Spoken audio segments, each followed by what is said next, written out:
And thank y'all for tapping into Yo Cuz Podcast, man. What's up, y'all? PSA, man. PSA. What's up, my YouTube family? What's up to all the new subscribers? What's up with the family?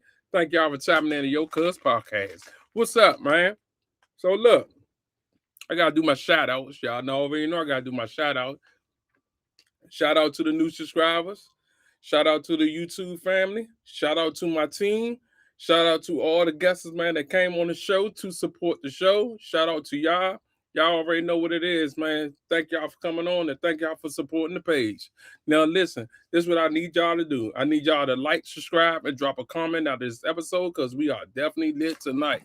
Thank y'all for tapping in, man. You already know. So, listen, we're going to go off Mr. Martin today. You feel me? Mr. Martin said black voters target with mislead mailers, right? So let's tap in with that, man, and see what's going on. But thank y'all for liking. Let's go.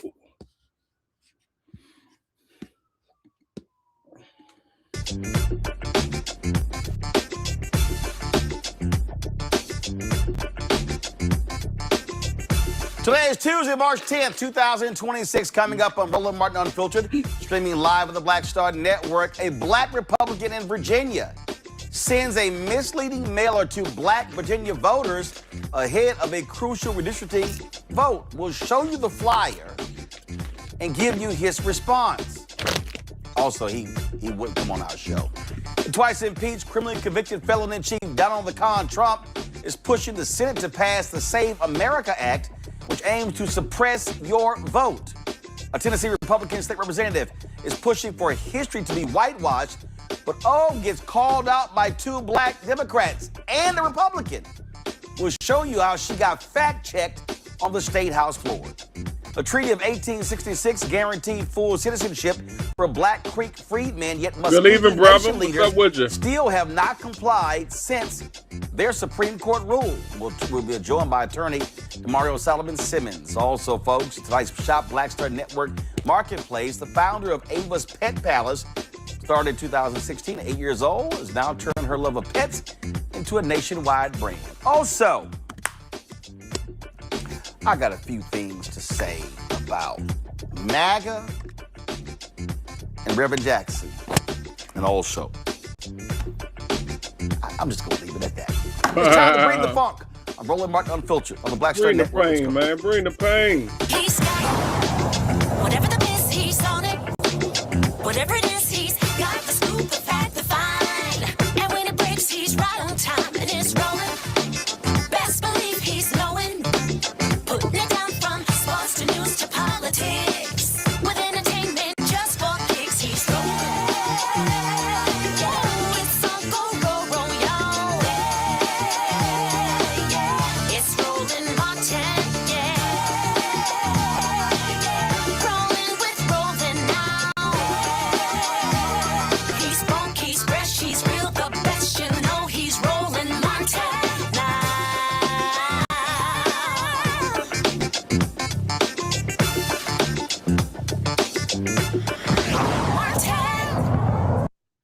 In Virginia, the Republican-aligned political group Democracy and Justice PAC, chaired by former Virginia delegate A.C. Cordoza, is under fire for sending misleading mailers to black voters ahead of the state's special redistricting election.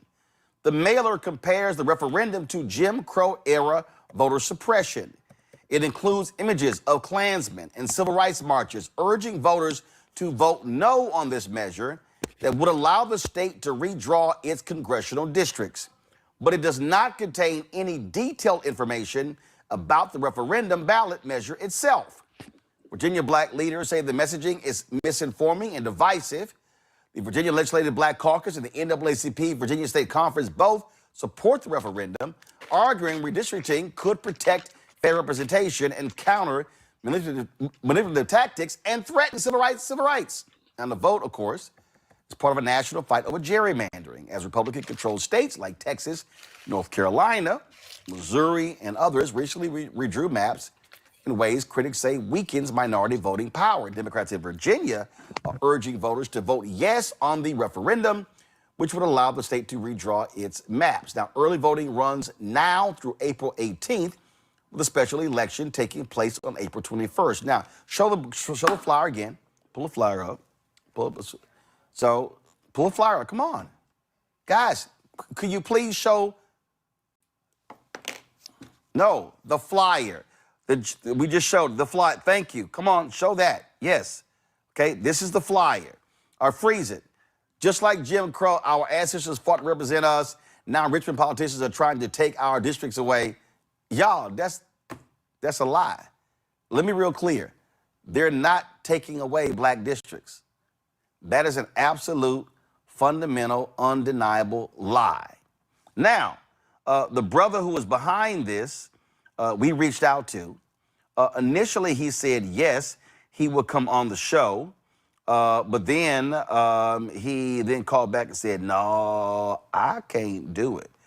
Yeah, I wonder why he sort of had that change of heart. So give me 1 second. I want to show y'all this here. So he sent us this statement, and let me provide it for y'all. Okay, give me 1 second. Okay, let's see here. All right, then. You're not seeing my iPad. Here we go. All right, give me a second. I'm gonna show y'all this here. And so this is what, let's see here. We're not showing me yet. All right, come on. Let's see what's going on here. Hopefully it connects now. All right. Okay, here we go. So this was a statement that A.C. Cardoza sent us. Y'all go ahead and y'all pull it up. Y'all have it there. No, y'all pull it up. Y'all have the statement. Pull the statement up. So he says, Richmond politicians have ripped apart majority-minority districts in order to increase the number of white representatives from Northern Virginia. Dan Helmer, Don Beyer, and others diluted African-American vote strength to increase their own power. Plain and simple, some things never change. They help themselves. My community gets left behind. Okay, A.C. Cardoza, y'all, is lying. A.C., let me say this again. I need everybody in Virginia to understand. A.C. Cardoza is lying. Who was the force behind? Who was the force behind 10-1? You see what he's doing? He's trying to say 2 white men are behind this. 2 white men. That's all. This was one of the leaders right here. What's up, David? Louise What's Lucas. Up, my homie? Fox News did a story on her. We ain't gonna start it and today, man. This was her quote to them. Y'all started, and we effing finished it. A.C. Cardoza is lying. He don't want to say that Louise Lucas, the Senate pro tem leader, is the one who led this in the Senate. What he also doesn't want to do is he also does not want to tell folk that the person in the House is Speaker Don Scott. Let me say it again. He doesn't want to do that. Y'all see what he's doing. He's trying to sit here and make it clear that he wants, this is the lie the Republicans are pushing. A.C. Cardoza is pushing the lie that it's white Republicans. No. Matter of fact, let me go ahead and play this for y'all. That was a meeting that took place, and this is the black Speaker of the House in Virginia, Don Scott, and the black Speaker pro tem in the Senate, Louise Lucas, coming out to address the media the day before it passed the General Assembly. 2 black people are behind this. Listen. Good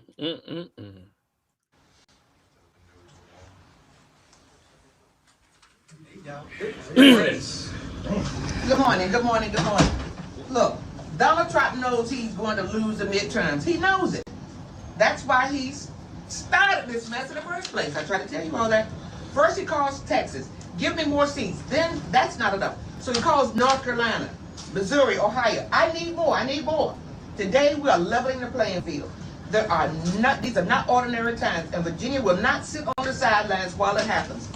We made a promise to level the playing field, and today we're keeping our promise. Our maps are ready. Virginia's ready. We said 10-1, and we meant it. And we are proud to deliver a map that stands up for democracy.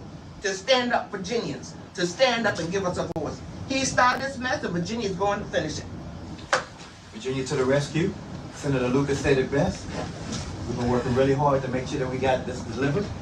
This is about leveling the playing field across the country. Republicans are gerrymandering maps to override the will of the voters. We just saw it in Texas, North Carolina, and Missouri. At Donald Trump's direction, they're manipulating election maps because they know they can't win on their agenda in 2026. So instead of changing their ideas, they're trying to Crazy, get bro. ready. Virginia's ready. And as my senator said many times, 10-1. 10-1. Thank y'all.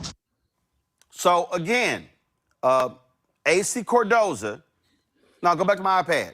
These are the two black people leading the effort in Virginia, not white Virginians. Oh, nice try. Y'all put a black Republican up. Now, Cardoza, you're more than welcome to come on the show to discuss it. I mean, my producer reached out to you, and you said you were going to make some time, but then you're like, oh, no, I can't do it. Did somebody tell you not to come on my show, AC? Yeah, of I would course. love for you to come explain these flyers. Show them again. Show the flyers. Okay? Roll the video out the flyer. Here we go. I want you to freeze it right there. Come on. That's right there. Vote no and return your ballot to ensure your voice is heard. Y'all, this is a lie. You This see is that shit? how Yeah. white Republicans pimp black Republicans to try to fool black people. That's sad, man. This is nonsense. That's Now sad. show the other one, y'all, because it's before this one. 'Cause it's a video. Roll the video. Roll it. Freeze right there. Look at them. You freeze. Y'all see this here? Just like Jim Crow, they want to silence your voice. Vote no and return your ballot immediately to ensure your voice is heard. This is the lie that they are pushing in Virginia because they are afraid of Virginia doing this. Now let me remind y'all, the United States Supreme Court ruled that they have no role to play in political gerrymandering. Now, I will ask AC Cardoza. AC, were you critical when Republicans in Texas created 5 seats in their favor? Were you critical when Republicans in Missouri took the congressional? AC, I'm going to give you the questions in advance.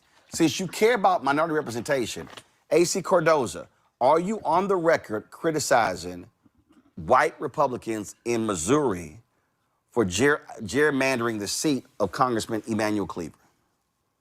I would ask you this, AC Cardoza. Are you calling out white Republicans in North Carolina for gerrymandering the seat of CBC member Don Davis? Are you, AC Cardoza, calling out white Republicans in Texas for going from 4 black seats to 2 in Texas? I'm just curious. AC Cardoza, did you call out Governor Ron DeSantis 2 years ago when he redrew the lines in Florida that eliminated a black member of Congress? I'll wait. AC Cardoza, have you weighed in on the Louisiana versus Calais decision that could wipe out black representation all across the South? I'll wait. I'll wait. AC Cardoza, have you called out the white Republican in Tarrant County who gerrymandered out the commissioner seat of black commissioner Elisa Simmons? I'll wait. To me, these are fair questions. If you are going to present a flyer saying this about Democrats in Virginia, are you quiet when white Republicans have done it across the country? Dr. Mustafa Santiago Ali, former senior advisor for environmental justice at the EPA out of Washington, D.C., will be with us. And Randy Bryant, entrepreneur, author, speaker out of D.C. Dr. Larry J. Walker, associate professor, University of Central Florida out of Orlando. Glad to have both of y'all here. Larry, I'll start with you. I'm just asking a very basic question.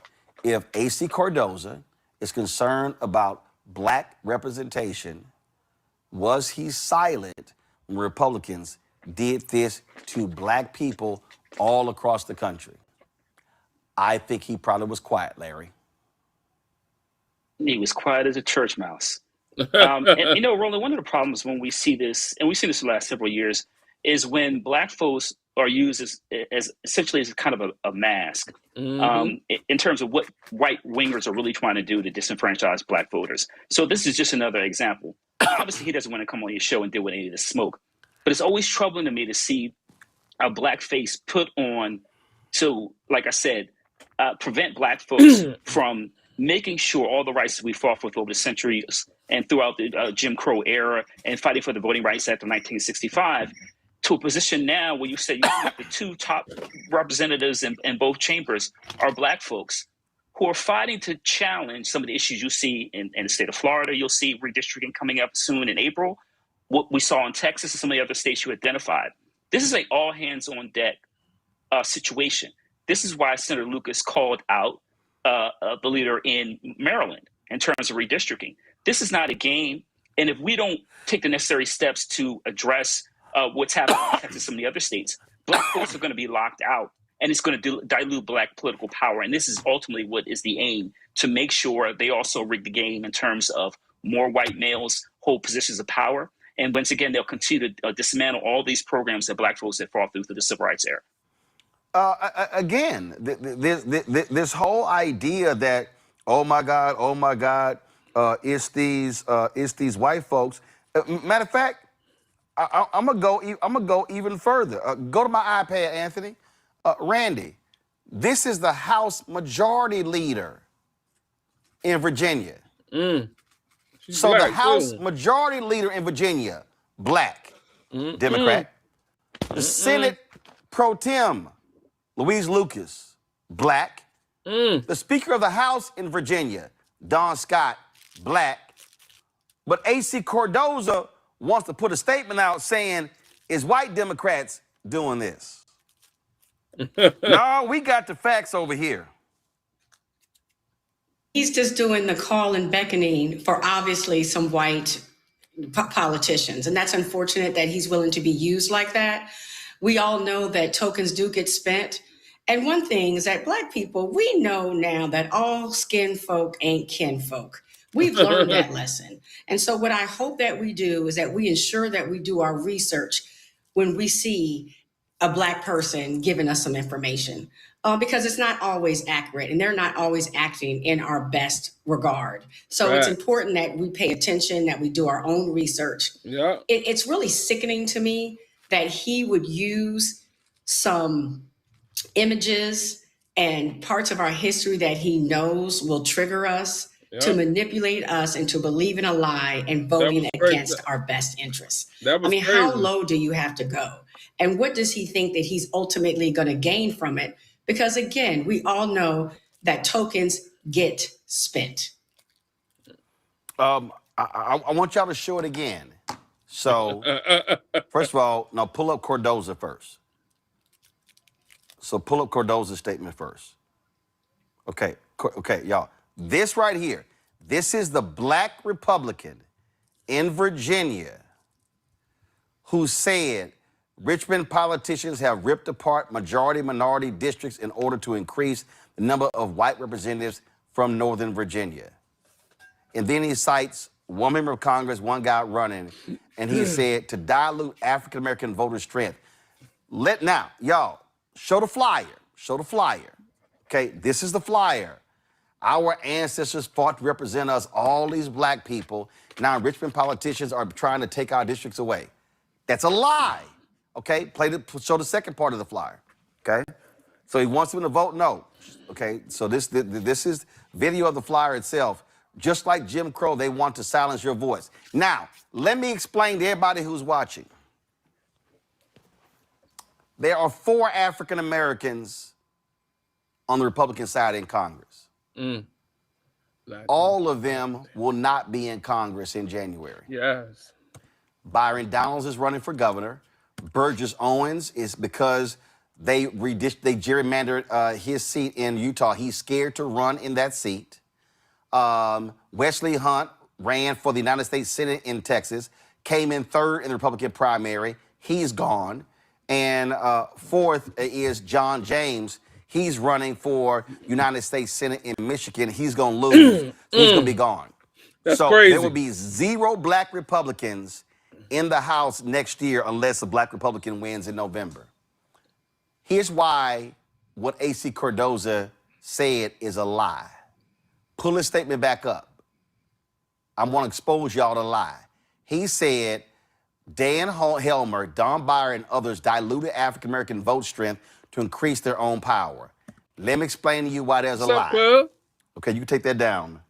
So what What's going A.C. on out Cardoza Virginia? You see is this? not telling black people in Virginia is that if Democrats gain control of the House, go to my iPad, these black people are going to be in power.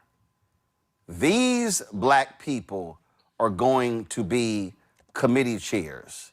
These black people are going to be subcommittee chairs. What he did not tell you is that in this black man from Virginia, Bobby Scott, if the Democrats could take control of the House, Bobby Scott will be back in charge of a key committee dealing with education. Why did HBCUs get $17 billion under Biden-Harris? Damn. Because Bobby Scott was the co-chair, was a subcommittee chair driving the money.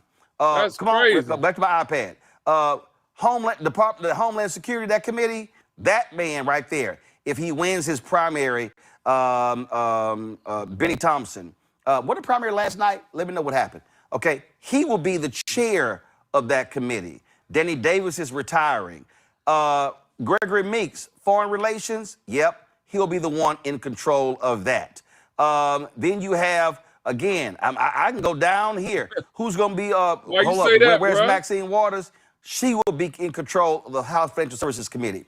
So what A.C. Cardoza would not say is that black members of Congress will have more power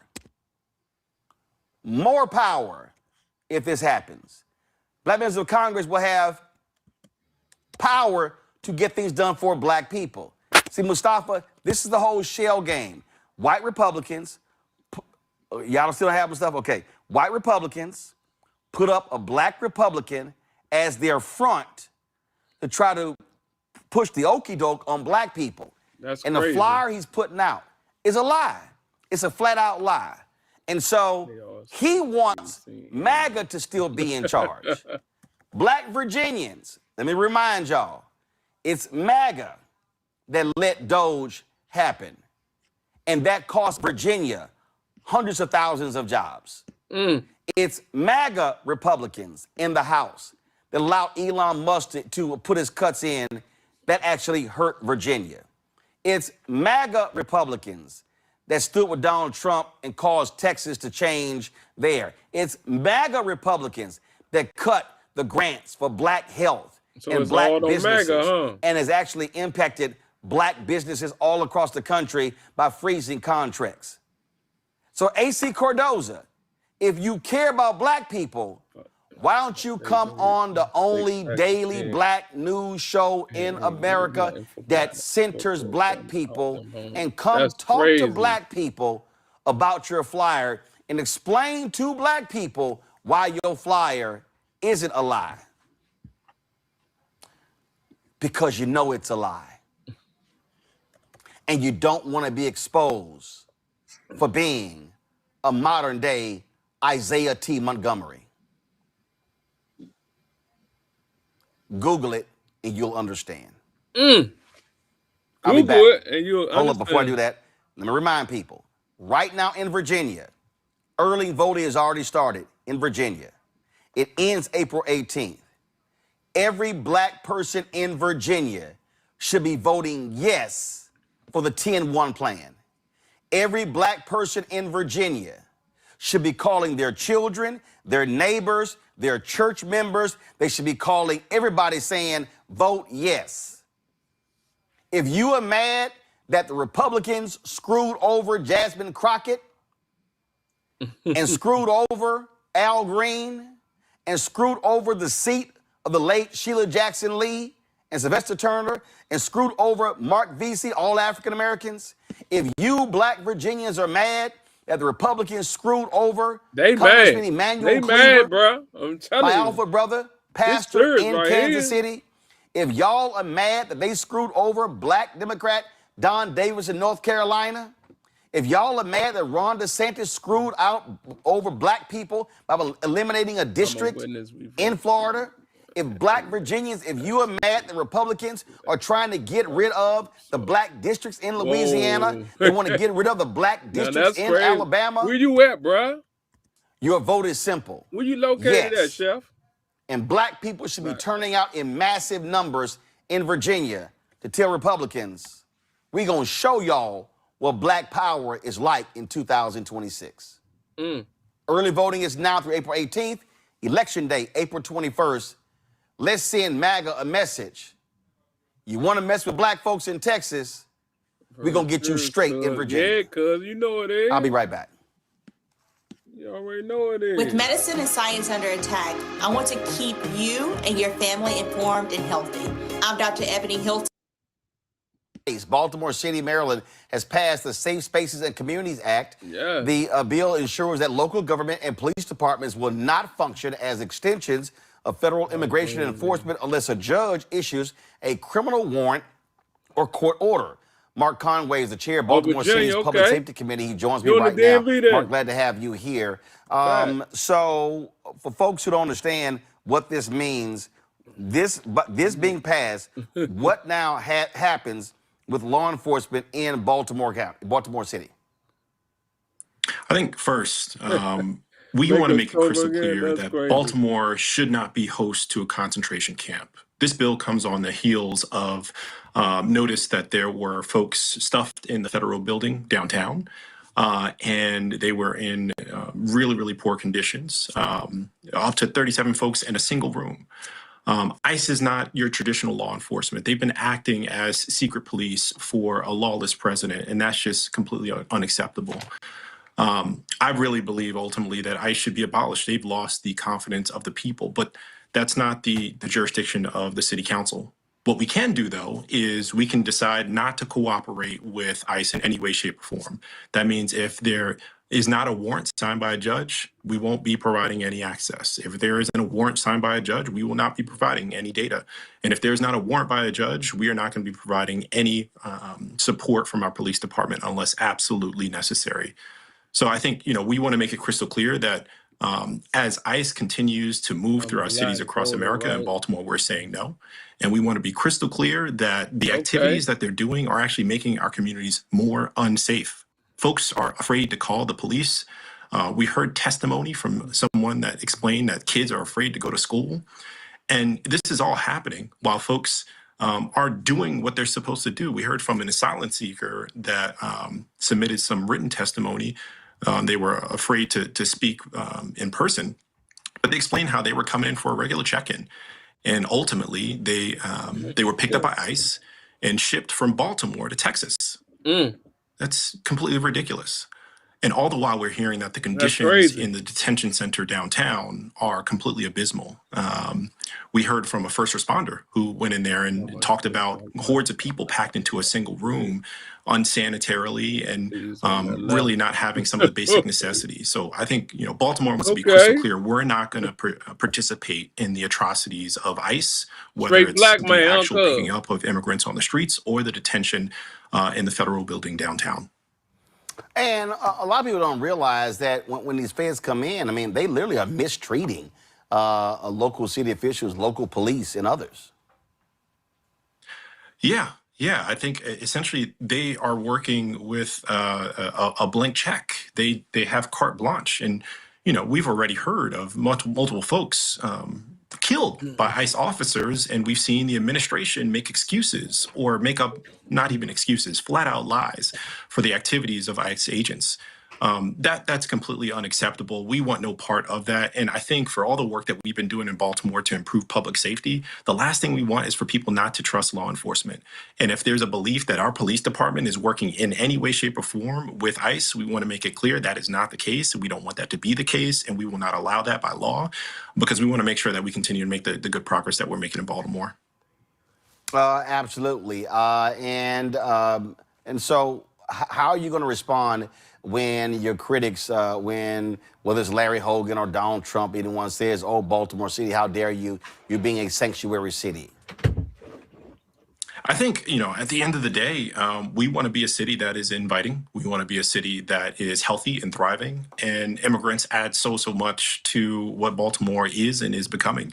And we want that to continue. And we don't want to scare folks away or treat them unfairly. But I think at the very basis of this, I think ICE's activities threaten basic civil liberties for even Americans. They're acting in ways and violating people's rights in ways that we really haven't seen any time in my lifetime. But we all know Black folks have gone through this for quite some time, and here we are now seeing it again and being perpetrated on immigrants across our country. And in Baltimore, we made so much progress. Why would we take the risk of ruining the relationship between our police department, our city agencies, our communities, and our law enforcement because of the atrocities of ICE? We don't want any part of that. We won't tolerate it, and we will do everything in our power to step away from it and to prevent it from happening.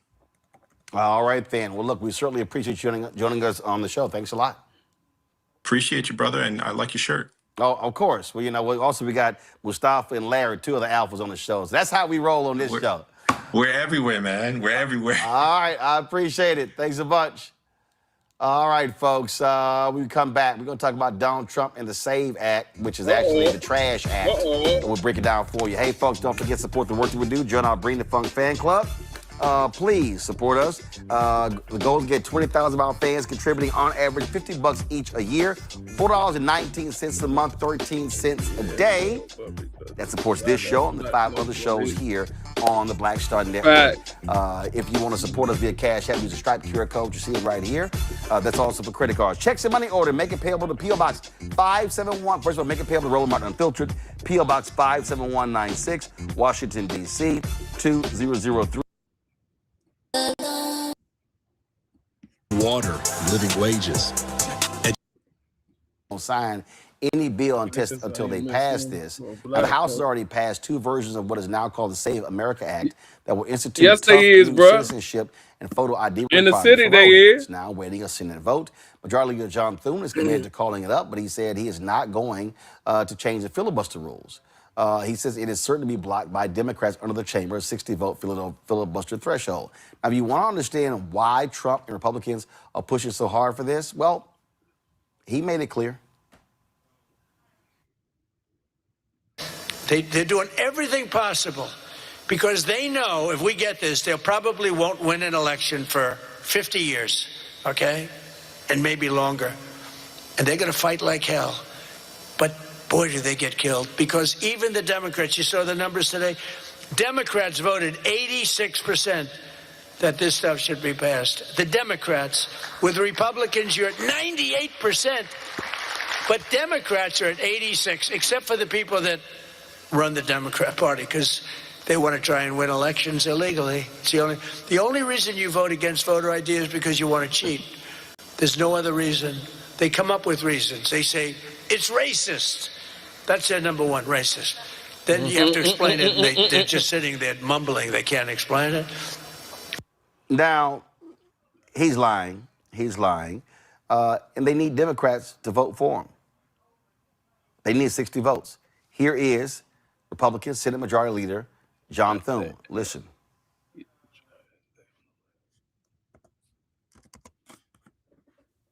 President Trump told me yesterday that it would take Democratic votes to pass the Save America Act. Do you think the MAGA base has an unrealistic expectation of passing that legislation without Democrats involved? I think there are a lot of optimistic views about what Democrats may or may not do. We all know, because we deal with them every day, that the Democrats are not all of a sudden going to decide that this is something they want to be for.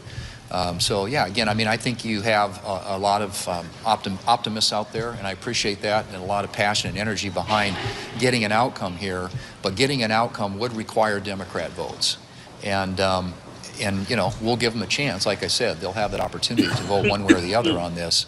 But I would be very, very surprised. Does it make it more difficult that the president keeps adding pieces of policy to this legislation? Would it be better if you just had a straight up or down vote on photo ID or citizenship, for instance? We certainly want to vote on the issues that came over from the House.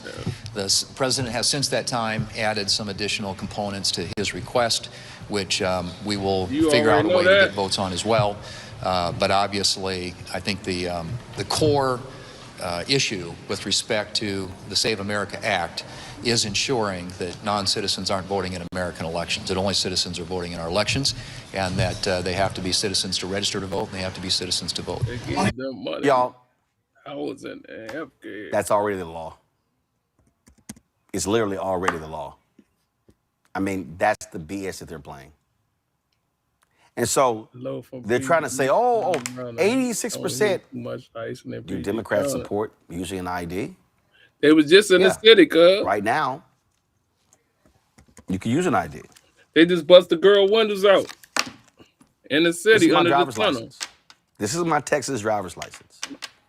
What they are saying is, I can't use this to vote. I'm going to need to use my passport. You got to use your passport to vote? You got to buy a passport. That's going to cost you money. Oh, hold up. Do you see what they're doing? Yeah. Y'all. So this idea, the SAVE Act, it's no big deal. They're lying. Back to my panel, Mustafa. We see what these guys are doing. So we see the lies that they're telling, and they're going to keep telling those lies. That you can't vote. Yeah, I mean, the SAVE Act actually costs people money. It costs people their freedom and their dignity related to democracy. So let's be very clear that this is just another set of intentional actions to stop people from voting or to shrink the margins. Texas, we all know that the majority of Americans don't travel outside of the country, and most people don't have a passport. So they know the numbers. You know, they've run them. They understand what will shrink these margins and give them a better opportunity to hold on to power and these policies that the vast majority of people in the country are not supportive of right now. So this is, once again, another game of voter suppression. Absolutely. Randy, of course, one of the issues that has been talked about is the impact on married women because they're demanding you use your birth certificate. All right, so here's Chief Liar Carolyn Levitt talking about that. And as far as married women who have changed their name, if they're already registered to vote, they're entirely unaffected by the SAVE Act. And for the small fraction of individuals who have changed their name or their address, they can still register to vote. Of course, they just have to go through their state processes to update that documentation. And this is something that the American people, married women, and minorities, and people all across this country who Democrats are insultingly saying cannot do this, they're already doing it every day, going to the Social Security office, going to the DMV, and I think it's frankly insulting that the Democrats are saying that there are certain groups of people in this country who aren't smart enough to update their documentation to allow them to vote. Who wasn't smart enough? Did you hear? She said, who wasn't smart enough? About it a few times, and we have to be honest that they, just like they want to run the country, they only really want rich white males to vote. As Mustafa was just saying, only 50% of Americans have a passport. So, and usually those are people who are traveling extensively. That is not a luxury that most Americans, or at least half of Americans, have. So they're going to discount those people. Then with the SAVE Act, because they're talking about looking at our last names and proving, our citizenship, that will discount married women. It is true. Especially if your documentation does not match. I just want to say it again. It is already law that you have to prove your citizenship to vote. They're just trying to make it more difficult so we can be disqualified. So if you don't have a passport, but let's talk about how many people truly don't have their birth certificates anymore, particularly disenfranchised people like the Black community. Let's not act as if we came over in normal ways. We understand that we don't have our documentation oftentimes. They want to make it so difficult for us to be able to get to the polls because they know, quite the opposite of what Trump said, that if we continue to do things the right way, the fair way, to ensure that we have a democracy, to ensure that everybody who wants to vote gets to vote without hassle, they cannot win. And the only way they can win is squeeze the rest of us out to make it so incredibly difficult for us to vote. That's what they doing. The White House, this is what they actually put on Twitter, y'all. The Save America Act. Number 1, all voters must show voter ID. All voters must show proof of citizenship in order to vote.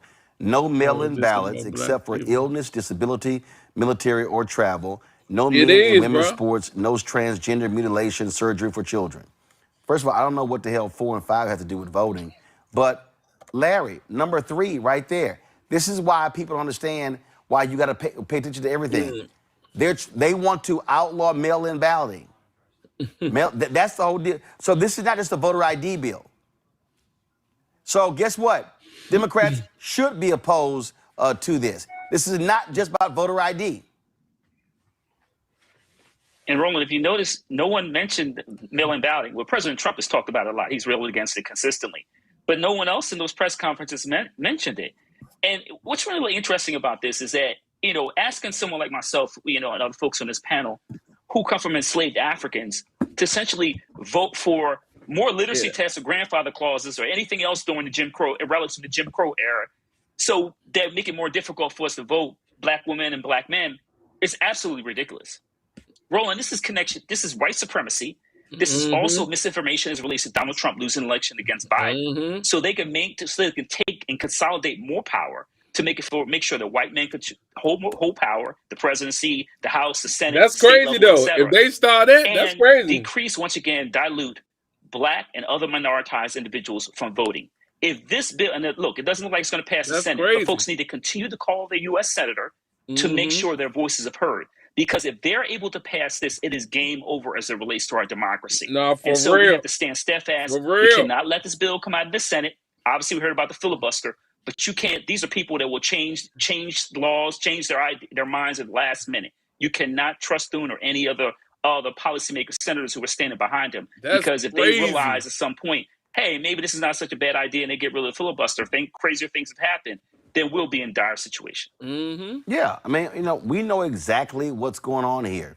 We know exactly what you're going to have to pay for, and what they're trying to do. You got this idiot Glenn Beck. Oh my God! If you don't pass the SAVE Act, this is going to be the death of the republic. No, y'all, they've done these analyses. Virtually, it's already against the law to be a non-citizen and vote, Mustafa. So you want to pass something else when you already have a law? No, the real issue here is they want to make it difficult. They're saying that my Texas driver's license or real ID is not good enough. We're going to create another form of ID that you have to use. That's crazy. Yeah, they're trying to create these layers. And by creating these layers, it makes it so much more difficult for people to fully participate in the process. Here's the thing. I travel all over the world. I have seen how other countries handle voting. The United States of America is supposed to be a democracy. It is supposed to be trying to get other countries to become a democracy. A part of democracy is the ability to be able to vote, and they are making that incredibly difficult. So what they're also saying is that, they're creating a faux democracy, actually, by these additional challenges and hurdles that they continue to put in front of folks. But as Larry has said and others have shared, this is just a part of history of trying to hold on to power, of trying to make sure that you tilt, the elections in your direction. So folks just need to pay attention. They need to get engaged. If you don't believe in this, then you should make sure that you're speaking out, whether you're sending an email or making a phone call or whatever it might be, because this is incredibly serious because we continue to see folks trying to chip away at democracy. And this is one of those major steps that, if allowed to move forward, folks will see, real impacts to who shows up, how folks show up, and who's afraid to show up. No, for real. Here's Congressman Jim McGovern on this so-called Save America Act. I'm reading the bill. This is the Save America Act. I have news from my Republican friends. Americans don't want to be saved by you. They don't want you screwing up the next elections.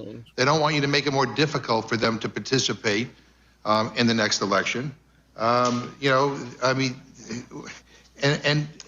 they certainly do not want to have states' voting rolls turned over to Kristi Noem, who right now is overseeing they talk about a government passports agency now. that is killing innocent Americans in our streets. They talk about I mean, passports this is crazy. So let me just start off this hearing be a by whole stating nother some world. facts. There is no widespread voter fraud in the United States of America. It is simply not true to say that voter fraud or non-citizens voting is a massive widespread issue. That is not to say that that our system is perfect.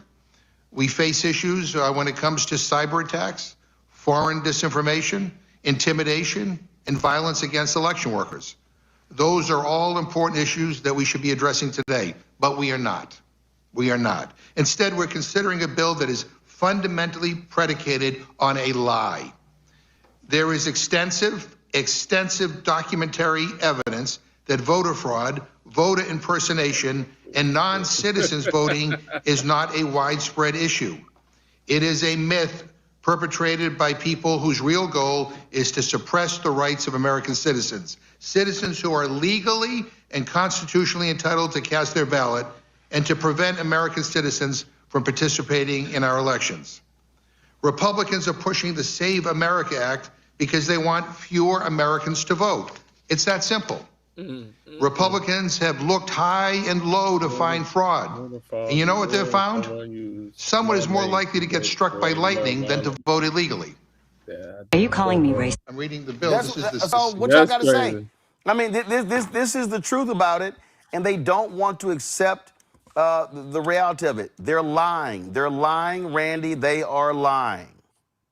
You know, I was reading an article, and they said that they spent a lot of money combing through the voting registrations and histories in, I think it was Iowa. And they looked at 2 million.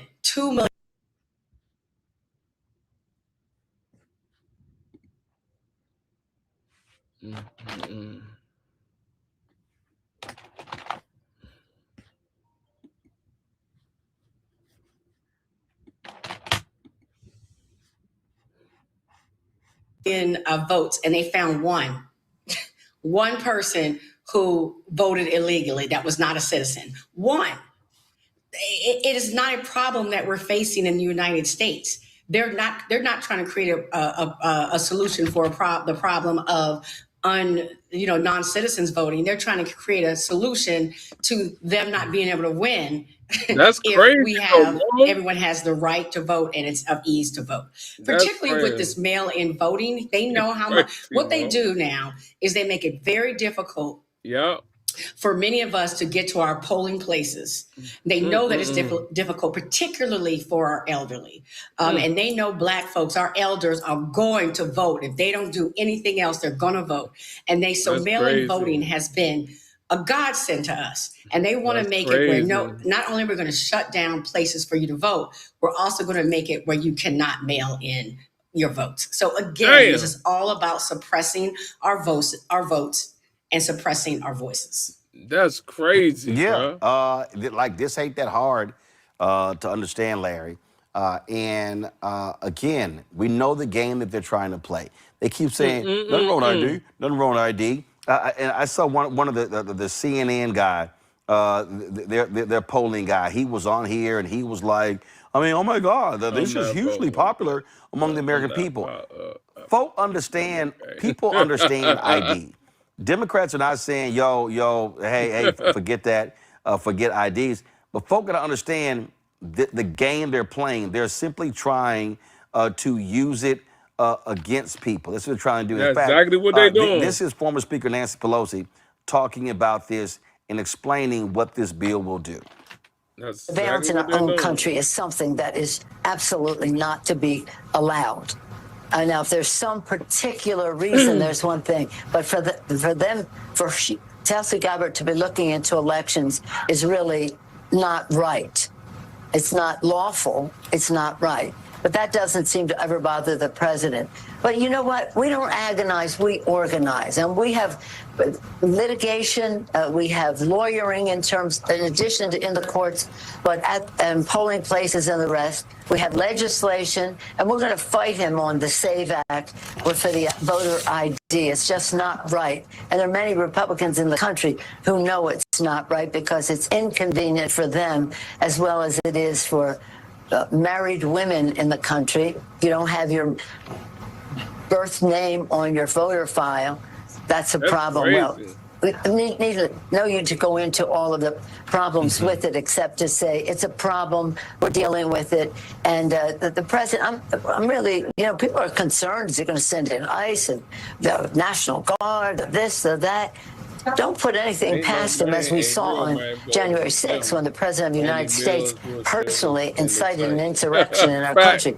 He's capable of any bad thing, but the fact is now this is well privileged that he wants to do this. Again, I say it, we don't agonize, we organize, we fight in the courts, we fight in the court of public opinion, and we fight in the Congress of the United States against what he's trying to do. They want to create a whole new system, Larry. That's what they want to do. Larry, you're on mute. Can you hear me now? Yes. Okay.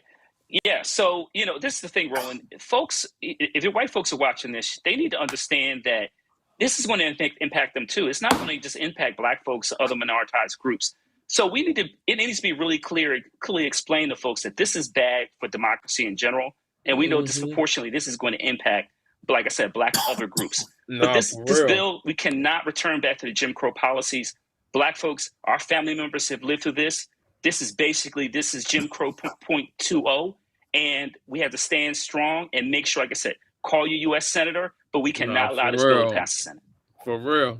Absolutely, folks. Defeat the so-called Save America Act.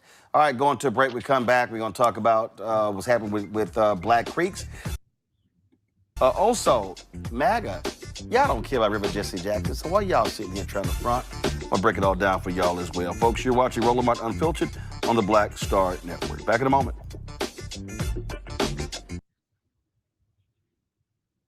Lie at the Muskogee National Supreme Court, they say unanimously affirmed that Black Creek Freedmen are full citizens of the nation under the Treaty of 1866. Attorneys Rhonda Grayson and Jeff Kennedy state that Principal Chief David Hill and the Citizenship Board have engaged in months of ongoing delays and willful noncompliance with the ruling. Demario Solomon Simmons, of course, civil rights attorney, founder of Justice for Greenwood, joins us right now.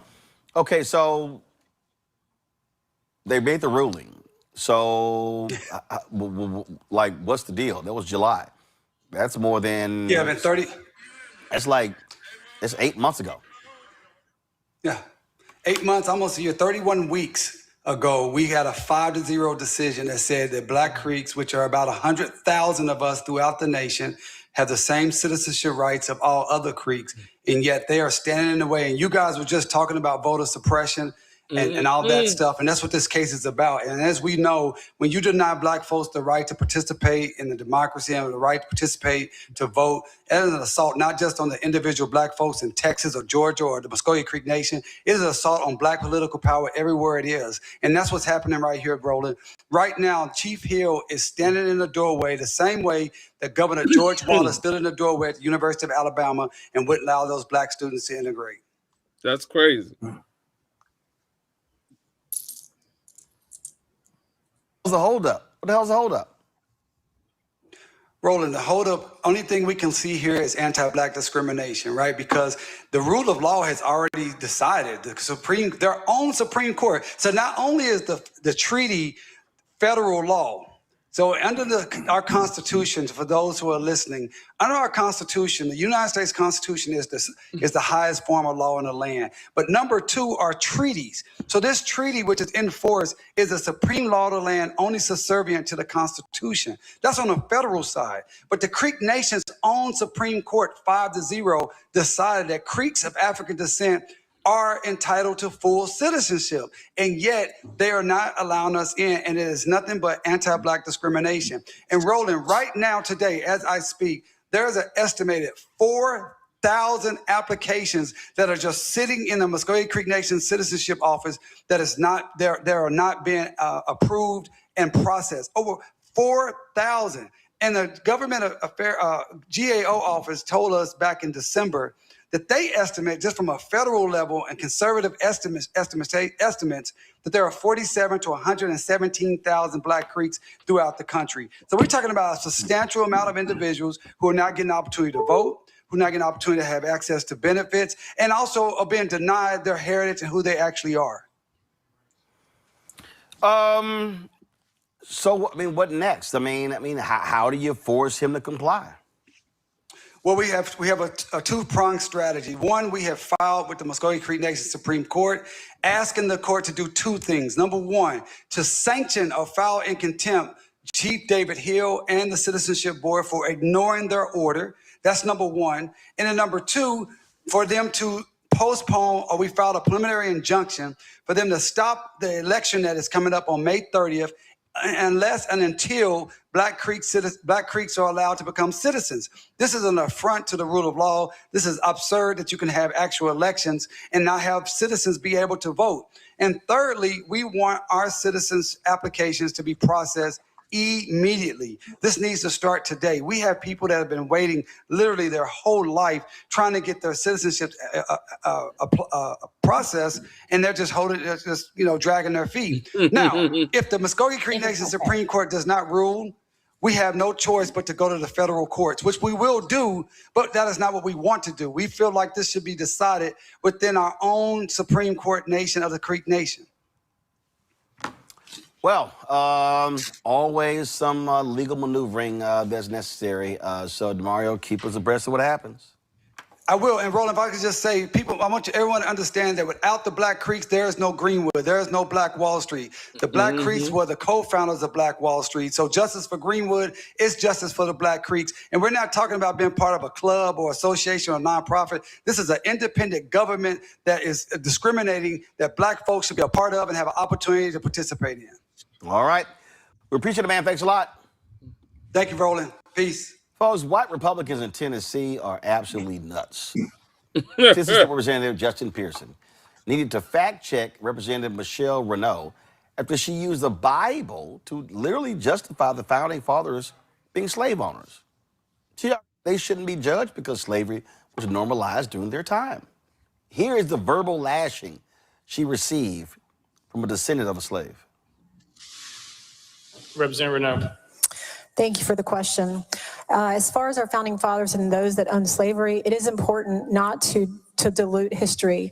We need to understand and know what that is so that we don't repeat those mistakes. But the Bible also says that we will be judged in the time of our culture. And at that time, it was a common practice. Not saying that's right or wrong. The Bible actually does instruct those who do own slaves on how to treat them and to treat them fairly and kindly. But our founding fathers definitely believe that all men were created equal, and it was those beliefs that moved us from the position of slavery to where we are today. So this particular legislation does not advocate to teach those things. I think we have many other pieces of civic education that likely does include that, but this intention for this legislation is for that to not necessarily be included. Representative Pearson. It is nearly unconscionable to believe that you just articulated the theological vision of enslavers in this Capitol in the year 2026 as though it was okay. Because here's your problem. The Bible, which was written in many different iterations, but is articulating a time of thousands of years ago, was used as justification for enslavement that happened thousands of years later, 400 years ago in our country. And so even if you're trying to articulate, as you are incorrectly, that the Bible was somehow giving permission to slavery, that would have been in the era in which it was happening. It wouldn't be used as a theological justification just 400 years ago in our nation's history. But what is worse, and what is deeply disturbing by what you have just said is not how you are saying, and that was wrong or immoral. There is no question that slavery was immoral. And you shouldn't need a Bible to know that. And there were always people who were antithetical to the antebellum South's iteration of chattel slavery. The people who were enslaved, who were kidnapped from the continent of Africa and brought here against their will. And I am a Christian, and I am a 7th-generation Tennessean. I have read the Bible from front to back, and the stories about love, about who Christ is, about loving thy neighbor and loving God is what we are told to profess. So anyone who misused the Bible to enslave people, misuse the Bible to keep people in bondage, they were wrong then as you are wrong now. I refuse to support this legislation because the lens by which you are viewing the world is toxic, is damning, is wrong, and is immoral. And you, my fellow colleagues, should do much more work in understanding the history of this country and understanding the history of enslavement and the consequences that it continues to wreak and the barriers it continues to create in this state and around the country. No one should ever be able to use Christianity as justification for the enslavement of people, especially not someone who has the audacity to call themselves a legislator. Oh, that wasn't just it. State Rep Sam McKenzie also fact-checked her after she falsely said that all men are created equal, that it applied to slaves when the Declaration of Independence was written. Yo, seriously, press play. We hold these truths to be self-evident that all men are created equal. Was that a lie? And are we going to teach that? Representative Renaud? No, that is not a lie. And it's that the founders believe that so much that they put that into our founding documents. At the time, and you'll remember history, that it took many, many hundreds of years to be able to rectify what our culture at that time. But putting those words into the documents is what allowed us to move forward.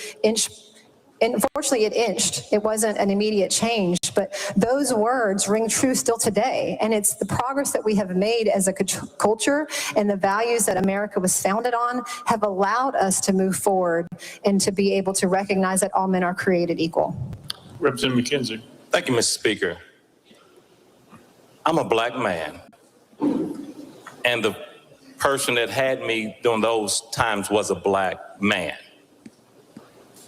When historically accurate,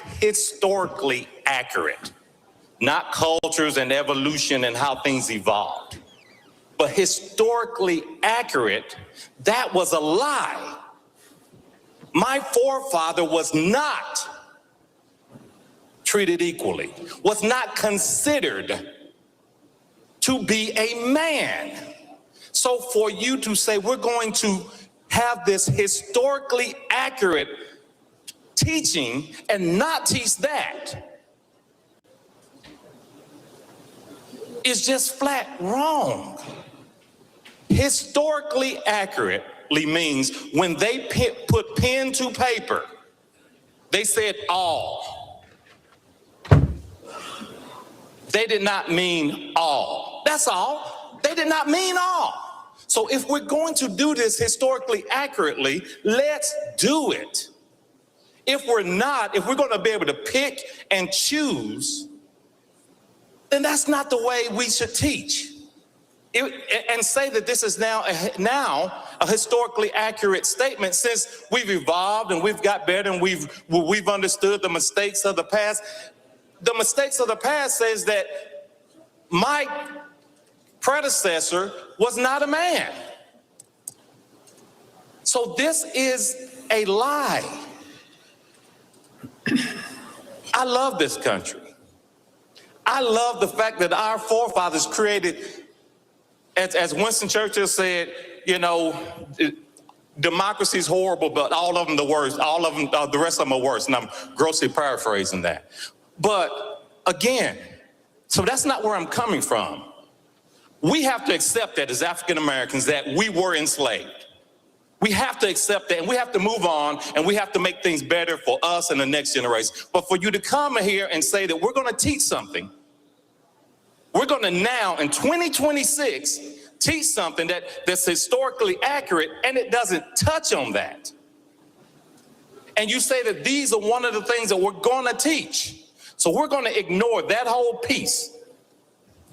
But we're going to focus on where other people might have been from a religious standpoint because of a statement that they made here or there.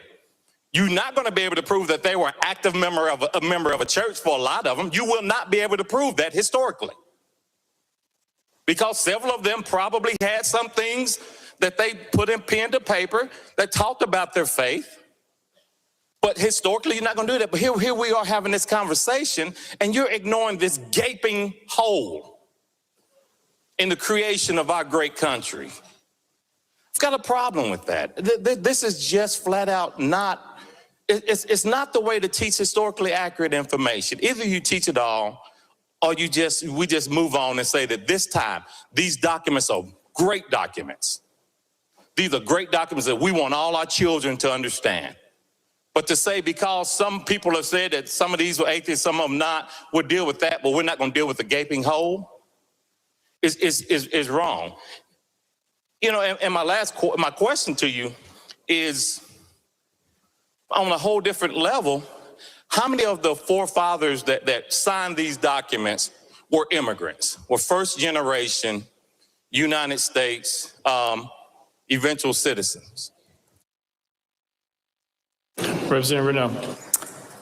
First, to address your question about the factualness of the documents, if you would like to sponsor legislation to teach the aspects of slavery, I certainly would support you in that. But this legislation specifically is to teach the meaning of what the founders meant about our rights coming from a creator and not government, and then to dispel the myth that many of our founding fathers were, in fact, not atheist or deist. Even Benjamin Franklin was raised Presbyterian. He's known as our most secular founding father. He was perhaps religiously unorthodox, but he affirmed his belief in a providence. So when I said the legislation says moral belief, it is addressing moral belief in that regard, that maybe he didn't claim a certain denomination or religion, but he did in fact affirm a belief in providence, as many of his documents did state. There are among the 39 signers of the Constitution, a majority of them were Anglican and Episcopalian. But we had other Presbyterian, Congregationalists, Quakers, Methodists, one Catholic. But even those that were deist-leaning did affirm or acknowledge providence, which we associate with the Creator.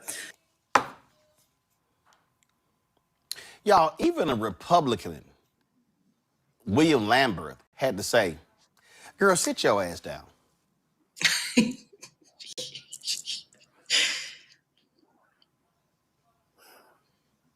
My friend from Knox County, if we're going to teach history, let's teach history.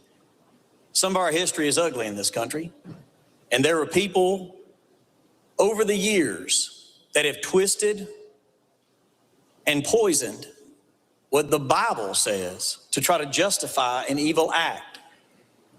I stand as a member of the party of Lincoln that he founded. Slavery was, is, and will forever be an evil stain on our country's history. It hurt then, it hurts now, it lingers in the heart of every one of us. The amendment says that this has to be historically accurate and devoid of politically advocacy, that they're gonna have to pick a video to teach about this. I don't know about the sponsor, but I know my friend from Knox County is gonna be watching real close to see what that video says, and I will be too. Because if it's not historically accurate, if it doesn't talk about the evil of slavery and the struggles that our country have been through every day from then till now, because some person thought it was okay to sell an individual to another individual. It was evil then, it's evil now, it will forever be evil. This is not partisan. If you're on this floor and you are a racist, you cannot be Christian. You could be Christian or you could be racist. You can choose God and you can choose love, or you can choose hate. You cannot choose both. So surely to goodness we can stand together on this to say this should be historically accurate But again, they're going to pick a video here to make it historically accurate. I certainly hope that they show the good, the bad, the ugly, the evil and the right as we move past that dark time, but remember it accurately. One Republican with some common sense. Larry, these white folks are so desperate to rewrite history. They really want his story. And they are mad that we actually know how to read today. They mad that we know how to read? This interactions conversation a few times last night because I'm completely dumbfounded by her rationale. And look, I get that she's a religious conservative, and that's fine. But Dr. King warned us about this kind of Christian. And theologians, black theologians since then have warned us about these kinds of Christians who will use the Bible as a way to assert that, you know, enslaved Africans, our ancestors, that this is just part of the way things were. And as, you know, Representative highlighted, it's in complete contradiction what it means to be Christian. And certainly the Christianity in terms of the way I was raised in AME church. So we need to call people out like this for their hypocrisy. And also, you know, when I look at her bio, her mom immigrated from somewhere else outside the United States. How dare you have the audacity to tell someone like myself and our colleagues we saw there on the Tennessee floor that somehow, you know, we're talking about how things were back in the day, and it didn't apply to, you know, necessarily those enslaved Africans, and, you know, this rationale about, you know, how to treat your slaves well. My ancestors weren't treated well, particularly black women who were enslaved. Let's be clear about that. So this is ludicrous. I'm glad they checked her, and we need more white Republicans to offer a counter narrative to talk about, once again, you talk about the dark period in our history. It is part of U.S. history, and that the lineage of those challenges from that time continue today for black folks. Randy, I know of a very hardcore Christian. I mean, he was a Bible-believing, Jesus-loving, hardcore Christian. Let me show you right here. Come on, guys. Come on. Guys, come on. That's John Brown. John Brown was a hardcore Christian, and he despised slavery. Oh, I'm sorry. She ain't talking about those kind of Christians, Randy. No, she's absolutely not talking about those kind of Christians. And when I tell you I watched this, my stomach just got so tight. Let me tell you what bothers me. I mean, one, when has any enslaved person been treated fairly? The fact that she would suggest that there was fairness in the institution whatsoever, and that people were ever treated fairly, just, it angers me so much. But I'm going to tell you what angers me even more. When you see people of a minority group, and her ethnicity is Korean, beating this conservative Christian drum that is honestly, at this point, when you talk about white Christian nationalists, it is white supremacy. Just how dare she? It is so the antithesis of what life really would be for her. If you look at the way Koreans were abused on sugar plantations in Hawaii, if you look at the way that they were mistreated and abused and called out during the COVID crisis, all ages were. If you look at the way that they have been relegated, oftentimes in this country still, just to work in sweatshops and in the laundry servicing businesses, they have not been treated well in this country. So the idea that she is beating this Christian drum as if she is part of this white supremacy ideal is so insane to me, because it's not even true for her. So for her to try to justify what's happened to enslaved Africans here, and that she has feels no connection considering her people's history, just shows that she's trying so hard to be accepted into a club, the club of white supremacy, in which she will never be accepted. And her people have never been accepted. It infuriates me, Roland. It absolutely infuriates me. Mustafa, I mean, just building on what Randy just shared, I have this quote that says, those who have been oppressed often become the oppressors. And you see that lots of times with folks who are, coming to this country and they figure, well, if I side with these other folks who seem to have some monicum of power, then I'll be in a better position. It never works out that way, or rarely does. But oftentimes people who have been through oppression become, some of the most virulent oppressors. The other thing is that, reading is fundamental. I see so many of these politicians who I'm like, have you ever opened a book? Have you ever studied history? If they did, they would remember in 1802, Thomas Jefferson actually wrote a letter to another religious organization talking about making sure that there was a strong wall between the church and the state. So when you hear people talking about, the separation of church and state, of course, you can go back to the First Amendment and some other types of things.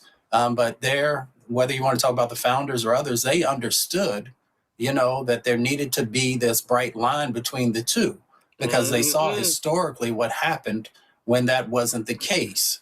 Now, when you have these individuals who want to hold on to history and try and bring that forward in 2026, then that in itself is a problem, because our archaic rules and archaic ways of looking at things never bring any value to a time when things should evolve, when people should be more respected, when we should make sure that equity is a part of a process, and also understanding the impacts, whether it's slavery, Jim Crow, or a number of other types of things that have had devastating impacts for communities. So you should just have enough cultural competency to understand, one, that you shouldn't go there, but there should be a deeper set of understanding that's inside of you as a lawmaker, that you should have a broader perspective that is not going to be hurtful to individuals and will actually help our country to move forward and to heal.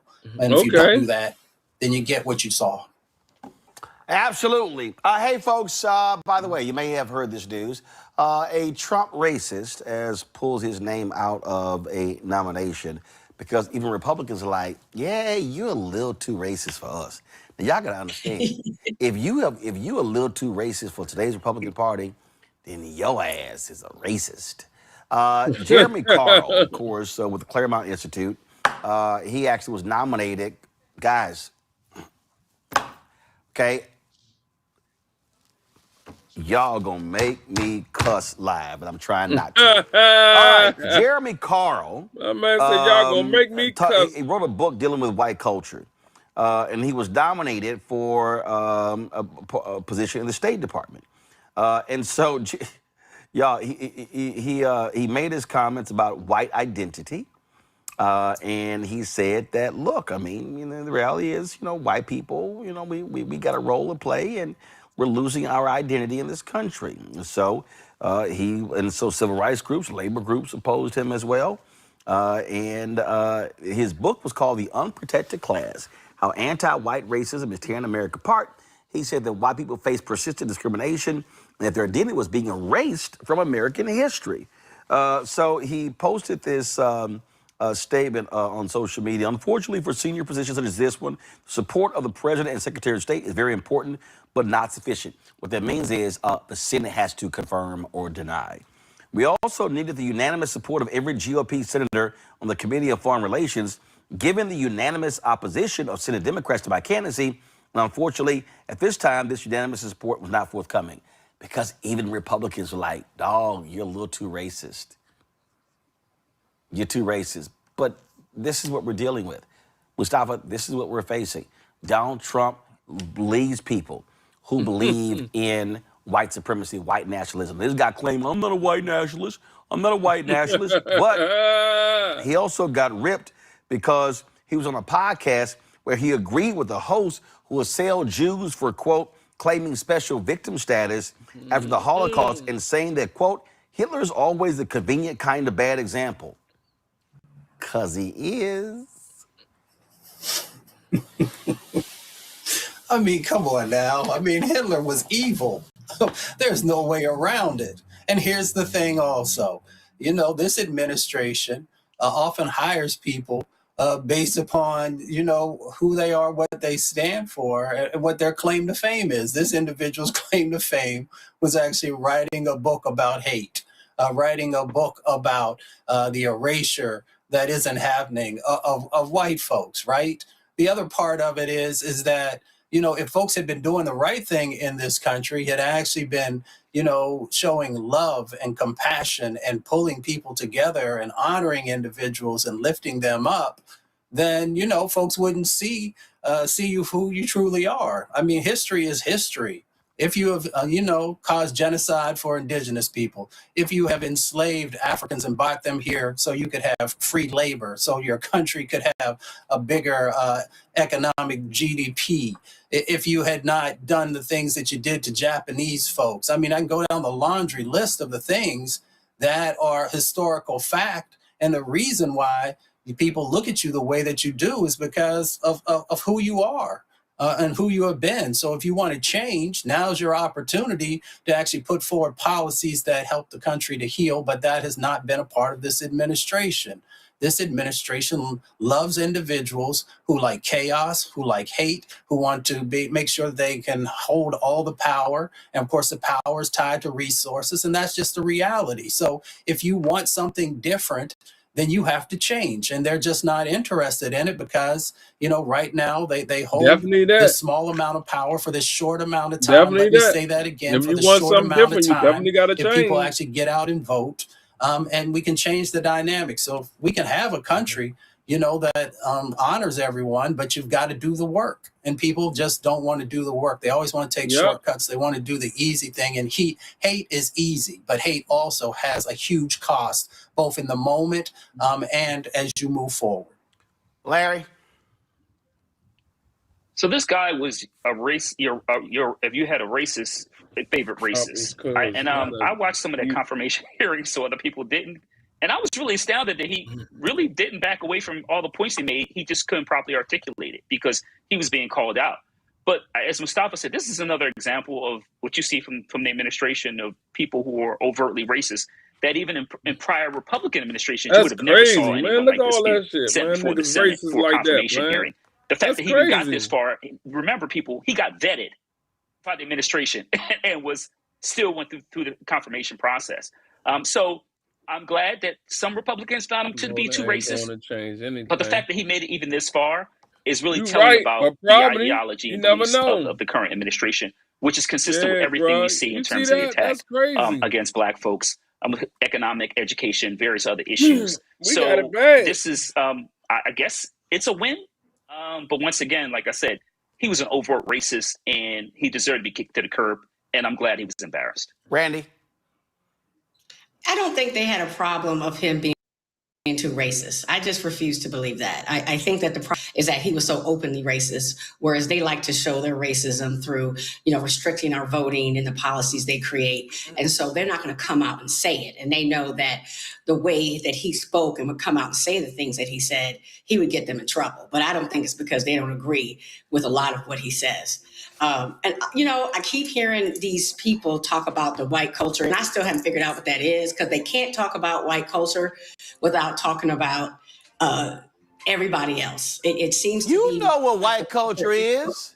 Colonizing people. You know what white culture is. White culture is meatloaf, mayonnaise, clapping on the 1-3. Meatloaf and mayonnaise, Mo.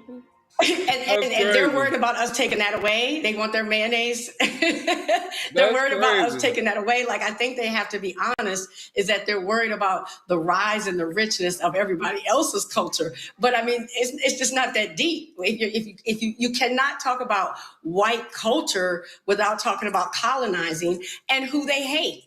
Because even they, when they speak about white culture, they have to talk about all these other people who are taking them over. They can't just talk about white culture. They can't go on and on about their culture. Like we can. Black folks can go on and on about the richness of our culture and what makes us us.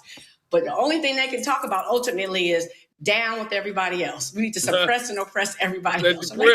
It's just funny to me how they keep trying to talk about white culture, but can't seem to quite describe it. And then, White culture, unseasoned chicken. Right. White culture. Well, they can have it. Nobody's trying to take it from them. White culture, pumpkin pie. That's true.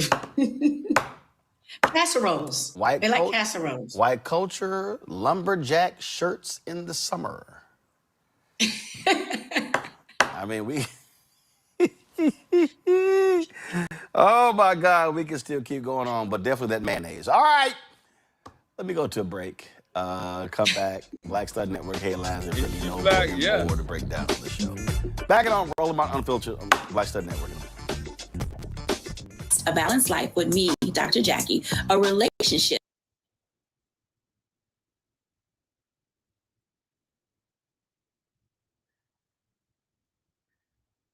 One set. Well, Byron.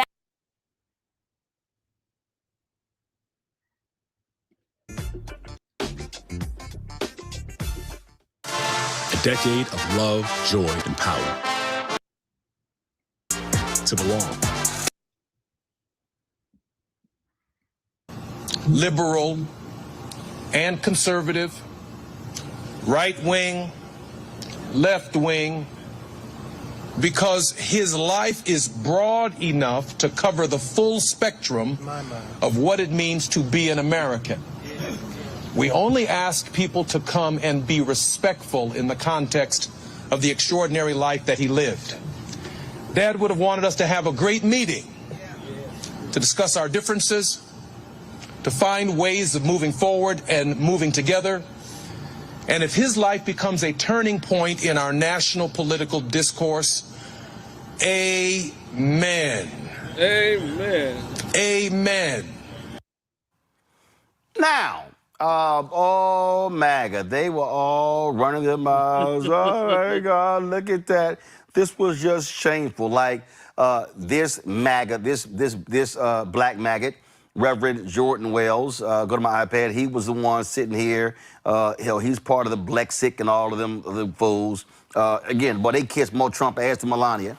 So he was one of the folks. Also, you had this other one, Jeffrey Meade. He's always with his MAGA talking points. And a whole bunch of white folks. This was just a shame. It was a shame watching this and the comments they were actually making. You mean the same Reverend Jackson who called out Donald Trump, the same Reverend Jackson who called out his lies, the same Reverend Jackson who ran for president twice, the same Reverend Jackson who had no problem speaking truth to power when it comes to what was happening in this country. See, it's amazing to me. Again, when I listen to these folks and they whine and complain, and they whine and complain, oh my God, this should not have happened. This should not have happened. They shouldn't have been calling out Trump. See, they don't give a damn about Reverend Jackson. They don't care about his agenda. They never liked him. They called him a race hustler. They called him a shakedown artist. Oh, we know what y'all said about him. So don't act like all of a sudden y'all care about Reverend Jackson and his family and stuff along those lines. No, we know in any case. Y'all mad because the twice impeached, criminally convicted felon in chief got called out. Y'all mad that folk talked about the importance of black folks organizing and mobilizing. That's what y'all mad about. And see, y'all, they have been posting, listen to what Reverend Jackson said about Donald Trump years ago, at his Wall Street conference. I saw all of that. I saw all of what they saying. They were all running their mouths, but they didn't mention this. Reaction to what Donald Trump said, and one of the main points he's made was you think he needs to apologize. Given what you think of his views on this, what does it matter if he apologizes? Well, it matters, it will show remorse. He saw a lie as a victory. Therefore, he was speaking to the audience that he mobilized around fear and ignorance in the first place. If he were sincere, he would apologize to President Barack Obama for disparaging his name and his family name, or to Hillary Clinton, as the case may be, to America. That was no apology, just a declaration of victory that somehow he validated President Barack Obama's Americanness. His mother and father did that. They ain't gonna play that. They're not gonna play that. They ain't gonna play that. So y'all are hypocrites. Y'all are hypocrites. Y'all don't care. Even the two I showed, that Jordan Wells and that other me, they ain't standing up for black folks. They are MAGA apologists. So I don't give a damn about none of them. What you're not gonna do is try to pimp Reverend's funeral, and y'all want to pimp what Jesse Jr. said for your own rhyme and reason. Now we're gonna call y'all out. And I was smacking them back and forth on social media, Randy, and I'm like, oh, all y'all can go to hell. I'm sure that you did, Roland, and I'm glad that you were there to tell him to go to hell. You know what they do? They always pick and choose. They find one line in order to push their agenda. It's all propaganda. That is what the Republican Party has turned to right now: a clown, a farce, and a joke, a circus. Shouldn't say a clown, some clowns in there, but a circus. So I'm glad that you're handling them. Unfortunately, and hopefully it makes you feel better, because you know they don't learn. You know they don't learn and they don't listen, because that takes a level of intelligence. You have to be open to learning and open to change, and doesn't seem like who they are, unfortunately. Yeah, I don't recall any of them playing this Reverend Jackson clip. Well, you know, the speech was full of hope and inclusion, and he reached out to cities in a way they've not been reached out to for a long time. But with that must come a target, a timetable, and a budget. If you're going to face, say, look at Atlanta, and where you have lead in the water and lead pipes, need for infrastructure, that will cost money and priority. If you demolish those houses, it cannot be rebuilt. Jobs. The grass is growing up, landscapers, jobs. Do some reconstruction. So if urban reconstruction becomes a policy, not just a speech, it's good. But we know he didn't do that. Yeah, but see, MAGA ain't gonna do that, Larry. No, they love being outraged over everything. Listen, Black homegoing services are very community centered, and I appreciate Junior talking about if everyone can come and celebrate the life of the great Jesse Jackson. But the reality is, these folks don't care about Jesse Jackson, nope, or the views or his fight against apartheid. Right, he fought for unpopular things throughout his career. We can talk about obviously his work with Dr. King to fight for racial justice. We can go on and on and on. He was always on the side, the right side of history, to fight on issues that today many of these folks, these Republicans, and some of these Black Republicans you highlighted, wouldn't agree with. So look, they can go kick rocks. We don't continue to celebrate Reverend Jackson's life, but we also have to remember, as we talked earlier about the Black Republican from Virginia, there are always going to be people in our community that cannot be trusted with the culture or identity that we always have to keep an eye on. Yeah, and Mustafa, I don't think MAGA gonna play this one. In this language of Donald Trump has been a source of shame for our nation, and humiliation and untruth. With Africa, we have a trade surplus with Africa. Every Firestone tide driven down the American road came from the plantations of Liberia, the gold from Ghana, uranium and diamonds from the Congo. Africa is the most abundant continent and the largest continent, where the Atlantic Oceans come together and kiss at the tip of South Africa. And as for Haiti, Haiti was our ally in the Revolutionary War. Every baseball Beirut ever hit was made in Haiti. So it's just flat out ignorance. But the American public deserves better. But you get what you vote for, what you don't vote for. 2018 will be a chance to make a difference. If we vote our hopes this year, not our fears, we can stop this tragedy. Oh, it's amazing how they couldn't locate any of those clips. Mm-hmm. Well, it is the audacity of caucasity to whitewash anything in America that does not meet their narrative. If you knew Reverend Jackson, you knew that he cared about economic justice. Yes, he wanted to make sure that whomever was vulnerable had an opportunity in our country, but he also made sure that he continued to love Black people and to highlight the fact of the disparities that were going on inside of our communities. If you knew Reverend Jackson, you know that he cared about housing justice and understood the disparities that existed inside of that space. If you knew Reverend Jackson, you know that he also cared about transportation justice and environmental justice issues. And he understood the impacts that were going on because he actually visited the communities on the ground.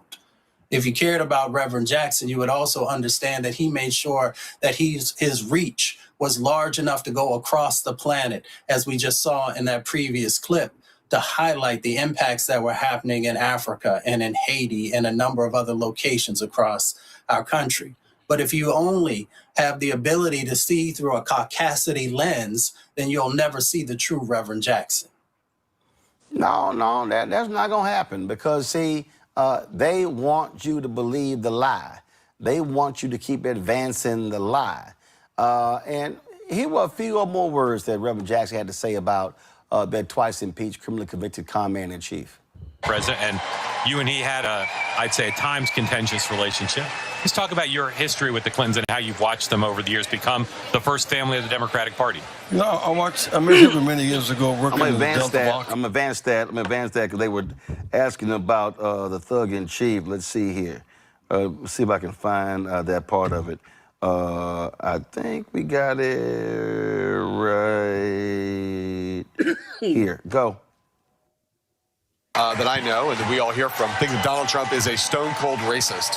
You agree with that? I don't want to go into the branding. I think that is unfortunate this race has come down to branding. He calls her crooked. What really matters is it's almost childish to be branded. He is the Republican Party's face. And if we lose, he would win and be America's president. And so labeling him at this point is just another headline. Where does he stand on affordable health care and race disparity and poverty? In this city, for example, of 500,000 people here are functionally illiterate.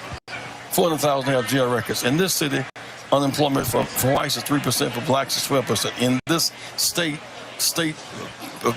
Pennsylvania state, blacks 5%, state Penn, blacks 49%. That's real stuff. Chicago, 100,000 vacant homes and abandoned lots. Detroit. So we need to think. I thought he would have been running on with the deal and reconstruct. Right. He's gotten sidetracked into becoming a kind of comedian. I think that's beneath his capacity. Down on the stage draft, speaking, someone named Sarah McBride, the first openly Ain't gonna transgender play none of person. that. That's not a shock to me at all. So all y'all MAGA folk, again, y'all can all go to hell with your fake love and care and concern about Reverend Jesse L. Jackson. My man said fake love. When we come back, Shop Black Star Network Marketplace segment. Back in a moment.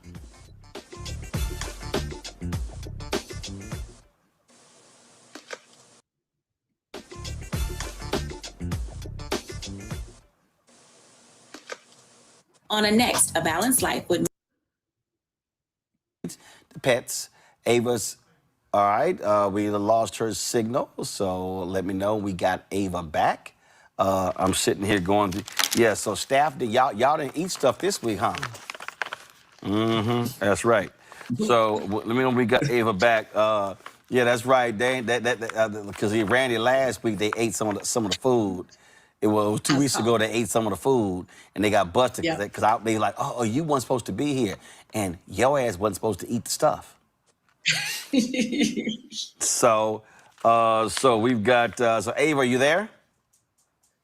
Yes, hi. All right, good to see you here. So let's talk about Ava's Pet Palace. And you got some pretty cool treats here. I'm looking at the snapping salmon, the turkey poppers, the salmon puffs, and the gone bananas, and also what I got right here. Yes. The cheese, please. And so how did you get around to deciding what snacks you wanted to put together for animals? So, well, I've always loved animals, and that has been the main thing ever since I first started when I was 8 years old. When I first started, it was actually my peanut butter, cheese, and banana, those three biscuits.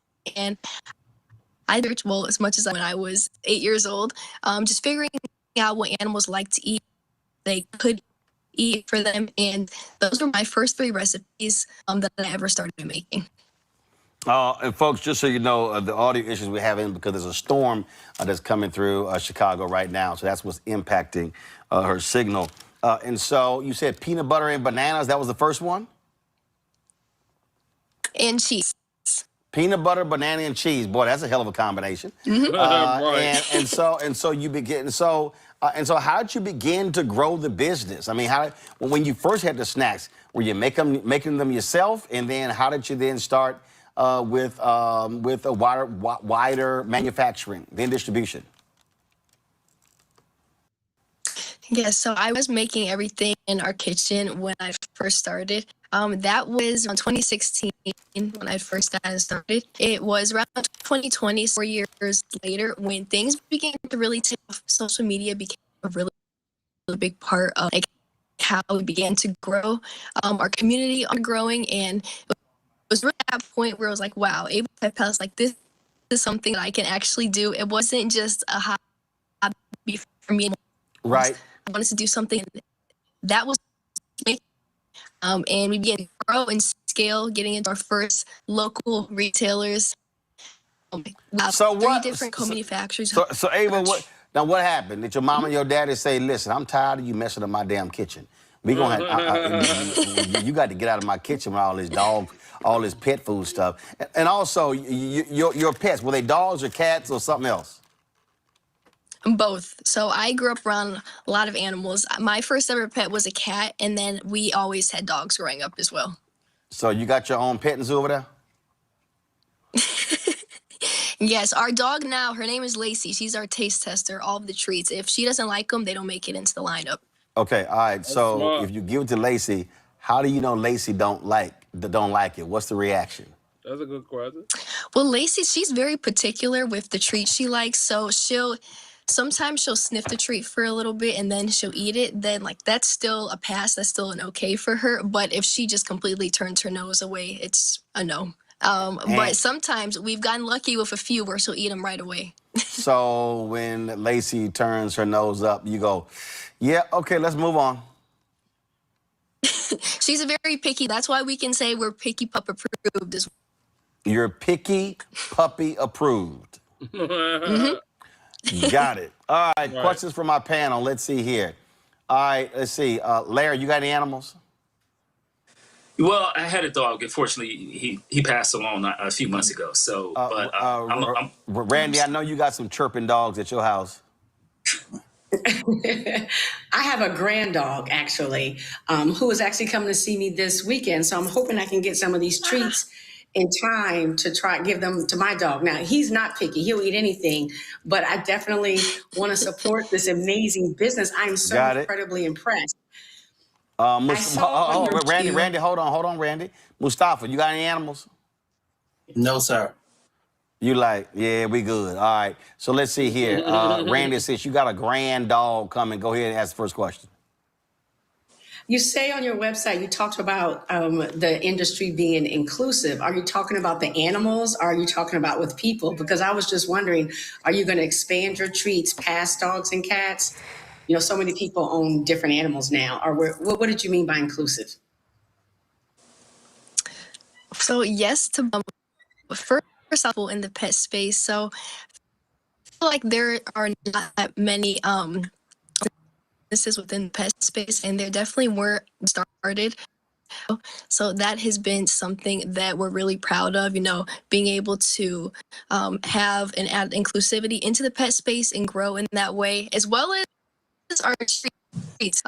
Still organic, very limited ingredient, but we do want to expand past dog and cat treats. So at some point, food, treats for other animals, really just treats for all pets, and making sure that if you have a pet, Ava's Pet Palace is the place to go.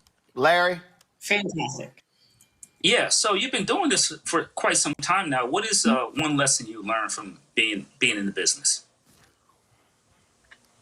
Yes, lessons. I would say that there are going to be times I'm going to want to, you know, there's going to be times where your mood is going to, like, kind of, how do I say this? Your mood it's going to be one way, but that discipline piece, and you have to want it. You have to get after it and go after it, because what you goals, what you want to do, what you want to achieve, why you started. There's going to be a lot of bumps in the road, a lot of things that you learn and have to move past. But just remembering why you're doing what you're doing and what you want to achieve is very important. And that is one of the most monumental things I've learned. Mustafa, go ahead. Ava, what message would you? Oh, I think Mustafa froze. Hold on, Mustafa, you froze, so ask your question again. Yeah, Ava, I was saying, what message would you send to all the young entrepreneurs who are watching the show tonight? That's a good question. I would tell them that if they have a business, an idea, anything that they want to do, accomplish, to just go for it. I feel like it sounds so simple, but a lot of times you really need, yes, just go for those 3 words, and to just go after what you want. It's not going to be going to be, things you're going to have to overcome, and there is no perfect time. That's something else that I've learned and I've taken in and really had to just remember, is that there is no perfect time. There's going to be times I'm going to wait to do this. I'm going to wait to start. But the truth is that you create that perfect moment, and it's not going to come unless you create it. All right, then. So, all right, folks. So, Ava, y'all, it's called Ava's Pet Palace. And so her products are going to go, of course, on our table over here. These are all the Black-owned products that we have with shopblackstarnetwork.com. So let's see here. Ava, I'm going to put, see, man, we running out of space here. That's a good idea right there. I'm going to start doing that. Okay, I know that. what I'm going to do. I'm going to move this over here. I'm going to move this here. I'm going to stack the curl prep stuff right here. And Ava, your stuff is going to go right here. So, y'all, Ava's Pet Palace, her products are in more than 300 stores nationwide, but you should get them from shopblackstarnetwork.com. Shopblackstarnetwork.com. You can check it out right here and go, again, so you see her products right here.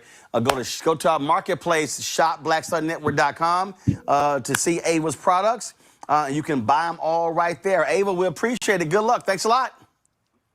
Thank you so much for having me. Thank you very much. So again, folks, all of these products here, these are all Black-owned products you can get by going to shopblackstarnetwork.com. Shopblackstarnetwork.com. And so you can get Ava's Pet Pals, those products and everything else. Let me thank Larry, Randy, and Mustafa for being on today's panel.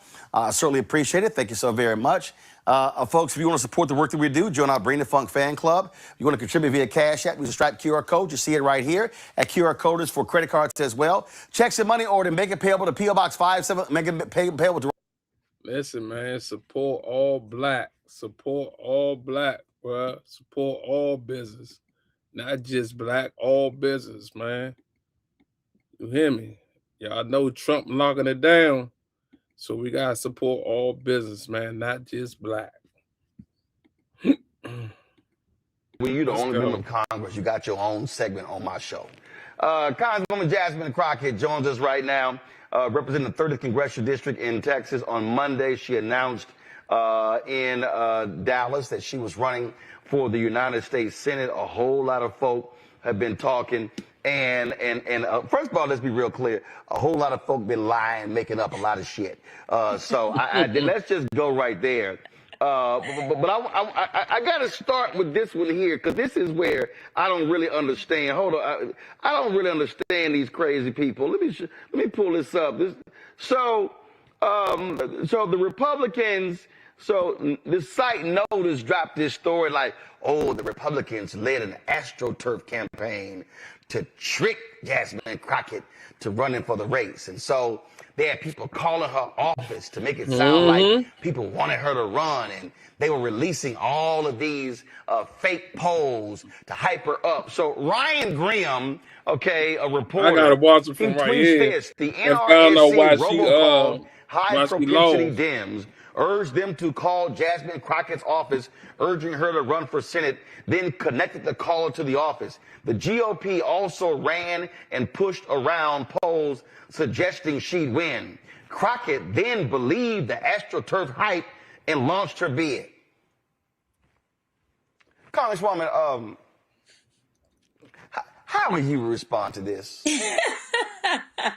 Okay, so first of all, I need everybody to just breathe. I launched on Monday, and we are at Wednesday, and everything has been about me. And I did a longer than normal speech because I knew what all was about to come my way. They were trying to do things to try to keep me out of the race, right? So Governor Abbott was tweeting and saying, if she gets in, she's crazy, and that's good. That's what we want, blah, blah, blah, blah, blah. There were leftists tweeting and was like, well, no, we can't have her in the race because we all know what happened to Kamala. Like, everybody was like, literally like, don't run, don't run, don't run.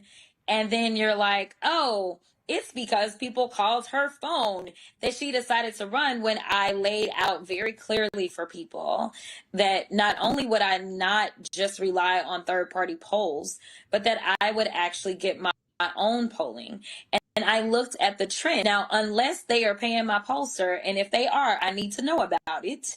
But I have known him for years. And so I know that they're not paying my own pollster. And we were looking at trends. And so there's different things that we look for as it relates to determining whether or not I would get in. And frankly, the most important thing that I wanted to see was my ability. I'm tapping in. Listen, man, I'll be right back. So make sure y'all go roll them J's up and pour them drinks. We definitely did tonight. Let's ride it out, y'all. Y'all already know I'll be right back. To expand the electorate. And that had nothing to do with phone calls. Like, if somebody calls my office, God bless y'all, I appreciate you.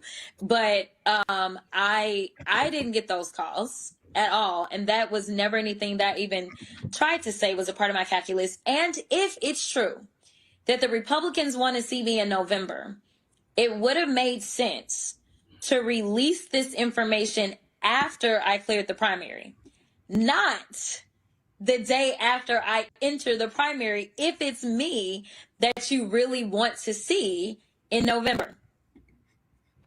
Right. And not only that, just again, we saw what happened in Texas. So we knew the Republicans were going to do a racist gerrymander. We also knew this right-wing Supreme Court was going to back them up. So it's not like you didn't have a lot of time to study this. And I would also, and I'll ask you, I would think, this is just me, but I would think that if you were thinking about running for the United States Senate, you'd have looked at the 2024 results when then Congressman Colin Allred lost by 960,000 votes to Ted Cruz. You would have looked at the 2018 race when Beto O'Rourke lost by 215,000 votes to Ted Cruz. You looked at the 2020 race when John Cornyn won by 1.07 million. I would think that you would have also looked at, the fact that African Americans have the largest voting. Look how they was going against her, though. The largest group of black voters in the state and the country. Everybody in Texas was going against her. How Trump's support among Latinos has cratered. Something tells me you probably looked at all of that and all of the data before deciding to run. Again, like I've told people, we evaluated trends. So, for instance, as you talk about these previous elections, Beto O'Rourke was getting approximately 65% of the Latino vote. Beto O'Rourke was hitting maybe right there at 90% of African-American votes. And so all of this stuff about, it's got to be a moderate, it's got to be somebody that sounds like a Republican. The person that actually came the closest in the state of Texas, not a moderate. He is a progressive, like Beto is a progressive. So like we can get that out of our head. And what you do when you do stuff like that is you turn off the base. What we saw was Beto turn the base on, okay? So my deal is in a state where 61% of the population is people of color, I think that there needs to be candidates. I don't think one candidate should do it. And that's why I also was working to make sure that we could hopefully maximize who all potentially was going to be on this ticket. Let me tell you something. For the first time since the 90s, every single state House seat is being challenged. Every state Senate seat is being challenged. Every single U.S. House seat is being challenged for the first time since the 90s. When you're talking about the margins, like what happened with Beto O'Rourke, that in and of itself may make the difference. But also looking at the trends, whether it was other people's polls, which Data for Social Good has a public poll that is out there. The people that ran it are definitely not in our SCC. Also, the people at Texas Southern, not in our SCC. They've got a poll. The people at University of Texas, not in our SCC. They've got their own poll as well. And when you look at it, I perform the best with African Americans and Latinos. So with that being said, as well as people that don't have 4-year degrees, these are people that Democrats been losing. We've been losing Latinos. We've been losing Black folk, and we've absolutely been losing those folk that don't have, degrees. I'm performing best with them of our choices. Will it be good enough? Well, that's actually going to be on the people of Texas, and it's going to be on whether or not they actually show up. And so all of this stuff about you got to do crossover and whatever. Okay, I think anybody that is fed up with their current situation because of Trump's policies will maybe want to do something different. We just saw it in Miami where they flipped a seat that had been Republican for 30 years. So, don't tell us what we can't do. People need to just say, we are going to do this because it is life or death, and stop allowing the negativity to seep in. That's what got us where we are now. Facts. When we talk about Texas, so let's talk about this here. Yeah, let's talk about look Texas. At the state. Texas is 61% minority. I think when people talk about Texas, they say, oh my God, a Democrat has not won a statewide race in Texas since 1994. Oh my, and that year was four Democrats who won that year. And oh my God, it's red, red, red. You made the point that Texas is not a red state. It's an unorganized state. 61% of Texas is minority. Yet 61% of the people who vote in Texas are white. You've got 2 million plus eligible but unregistered Latinos in Texas. You've got 254 counties. Democrats, maybe it's more, but county offices only about 80 or 81. So when you start looking at when Beto ran against Greg Abbott for governor, 75% of voters 30 and under didn't vote. So when you look at that, is that because, frankly, the money has not been invested to actually do to Texas what happened in Georgia? And what do you hope to do? Granted, the primary is in 3 months. If you win the primary, you got the general in November. How do you put that coalition together and turn those people out? Yeah, I think these are all great points. And as you can imagine, I do well with young people. I don't think that that's in our SEC. Again, this is just kind of real life. So I think there's a couple of things. So as I was also doing analysis, I was also even recruiting further down ballot people to run so that we could hopefully run up the numbers in these counties. Because even if somebody's like, oh, I don't think such can win, it's my friend though. And so they'll show up and they'll vote for their friends. And this is what you've got to do when you're trying to get past the margins. But also taking a candidate who already had high name ID. We've never had a candidate, at least that I'm aware of in recent times, that entered the race that had as high a name ID as I have. What that means is that we have been spending a lot of money just to get people to learn somebody's name and then learn about them and decide whether or not they like them. The reality is that people know my name and they know what I'm about. So we don't have to spend our money that way. We can go ahead and actually start getting to the people and saying, yo, it's go time. Are you in? In addition to the fact that I have worked across this entire country on behalf of other candidates because I believe in the team. I believe in democracy. And so I was making phone calls to other states like, yo, I have shown up for y'all I don't know how many times. I done the Democratic dinners. I done the NAACP dinners. I done all the things. So we're going to need some phone banks. We're going to need, at a very minimum, us to get help. And there's nobody else that can get outside help like that. And it is an advantage that our primary is so early because, you know, people have been saying, what can I do in this moment? How can I help? Because people are feeling anxious, right?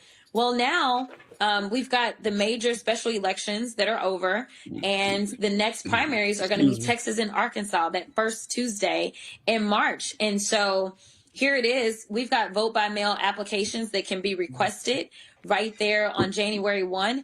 People will start getting their ballots in January so that they can vote. And then early voting starts in the middle of February. So it's go time right now. And so I'm looking forward.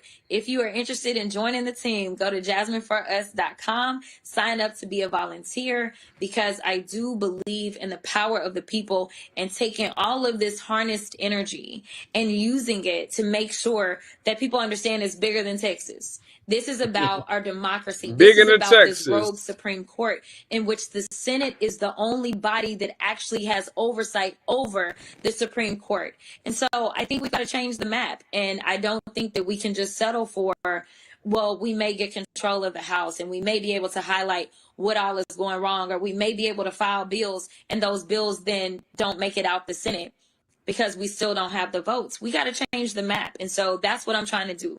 I'm trying to make sure that we can level up not only for Texas, but honestly for the entire country. So you talked about high name ID, but you also have high negatives. Listen, Donald Trump has been attacking you viciously. Republicans have been doing the same thing. They can't stand your questioning in the hearings. I even saw this post where a little member of the Help, a little MAGA, little mascot, C.J. Pearson, talking about, oh, let's keep this ghetto ratchet. You know, they love using those phrases, trashing you as well.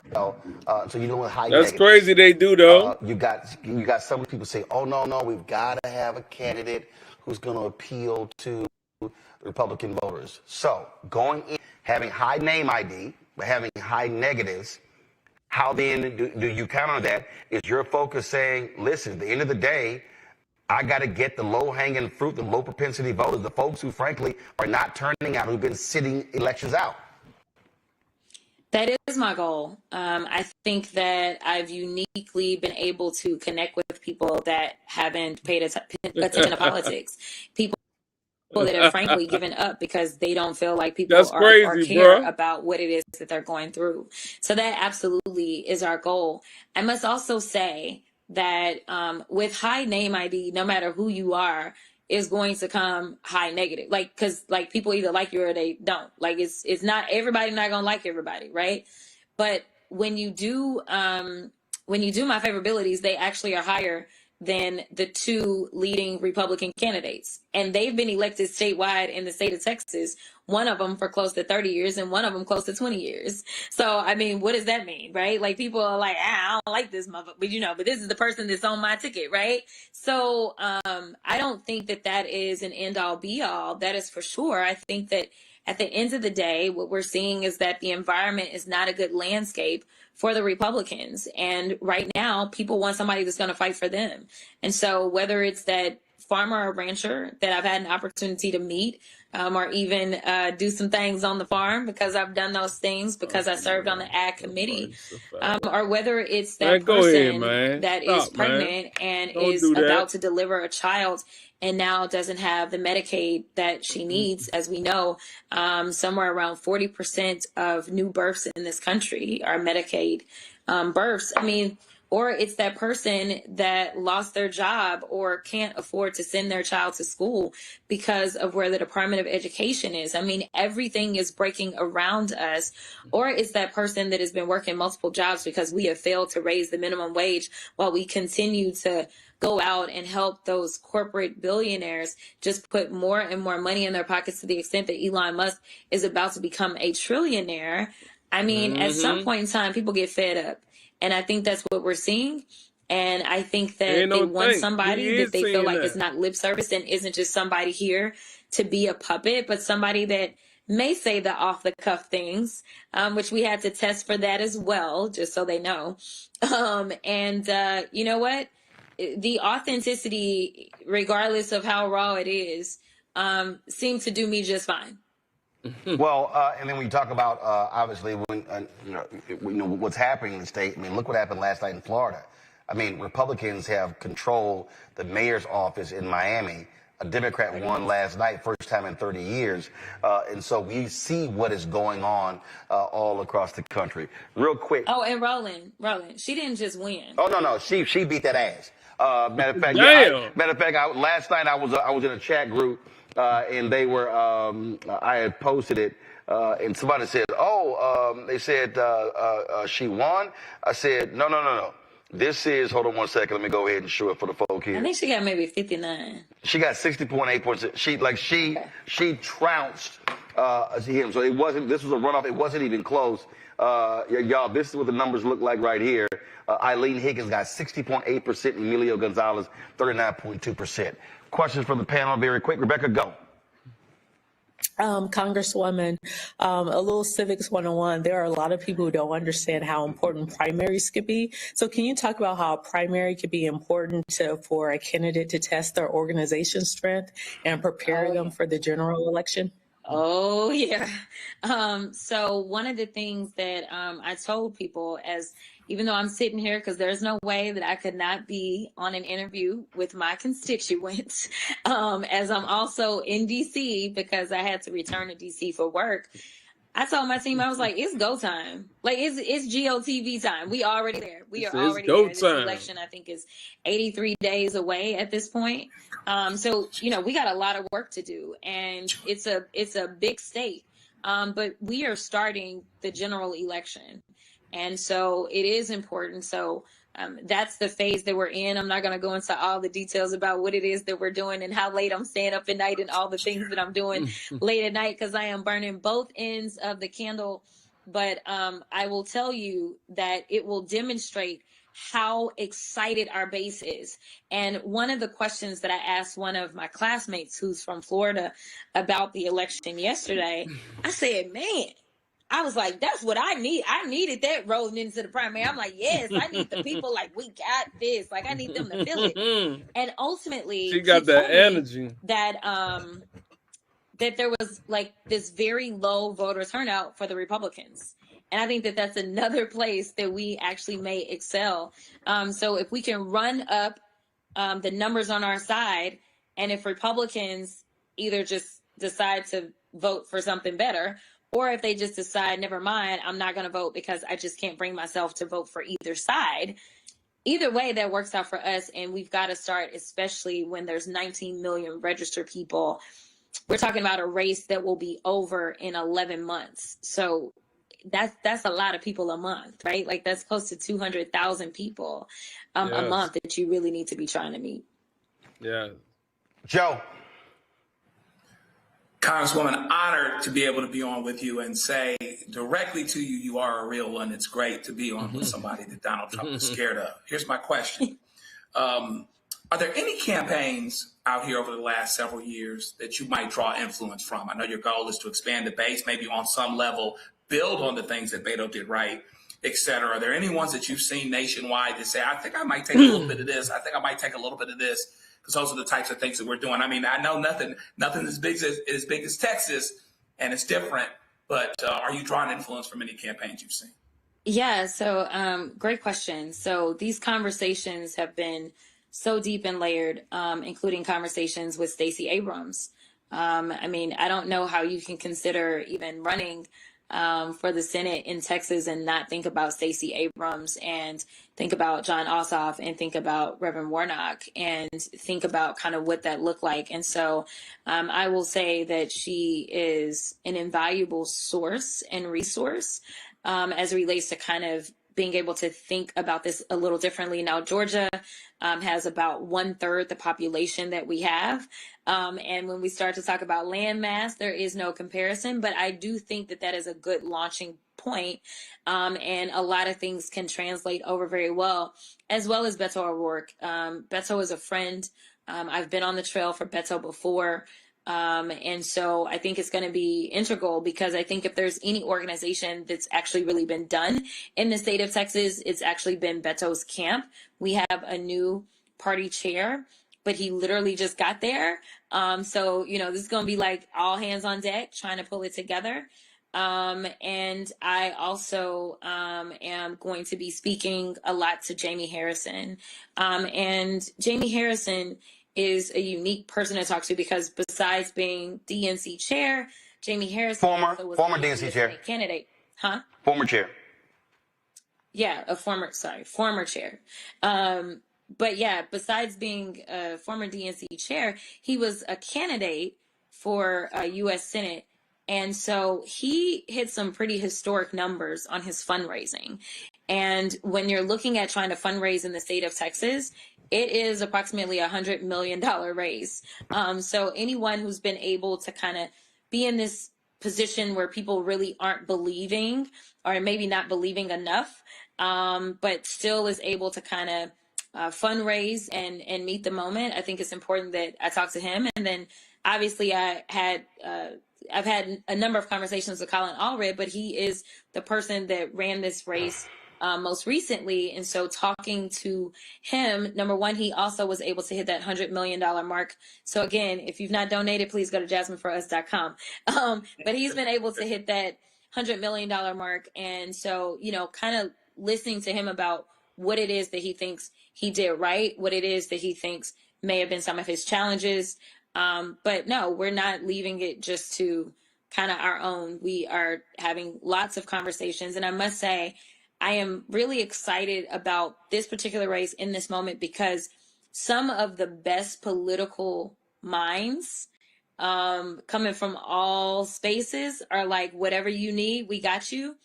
And I just think that that's a lot of that goodwill that's coming back from having worked on the presidential campaign, both for President Biden as well as Vice President Harris. Kelly.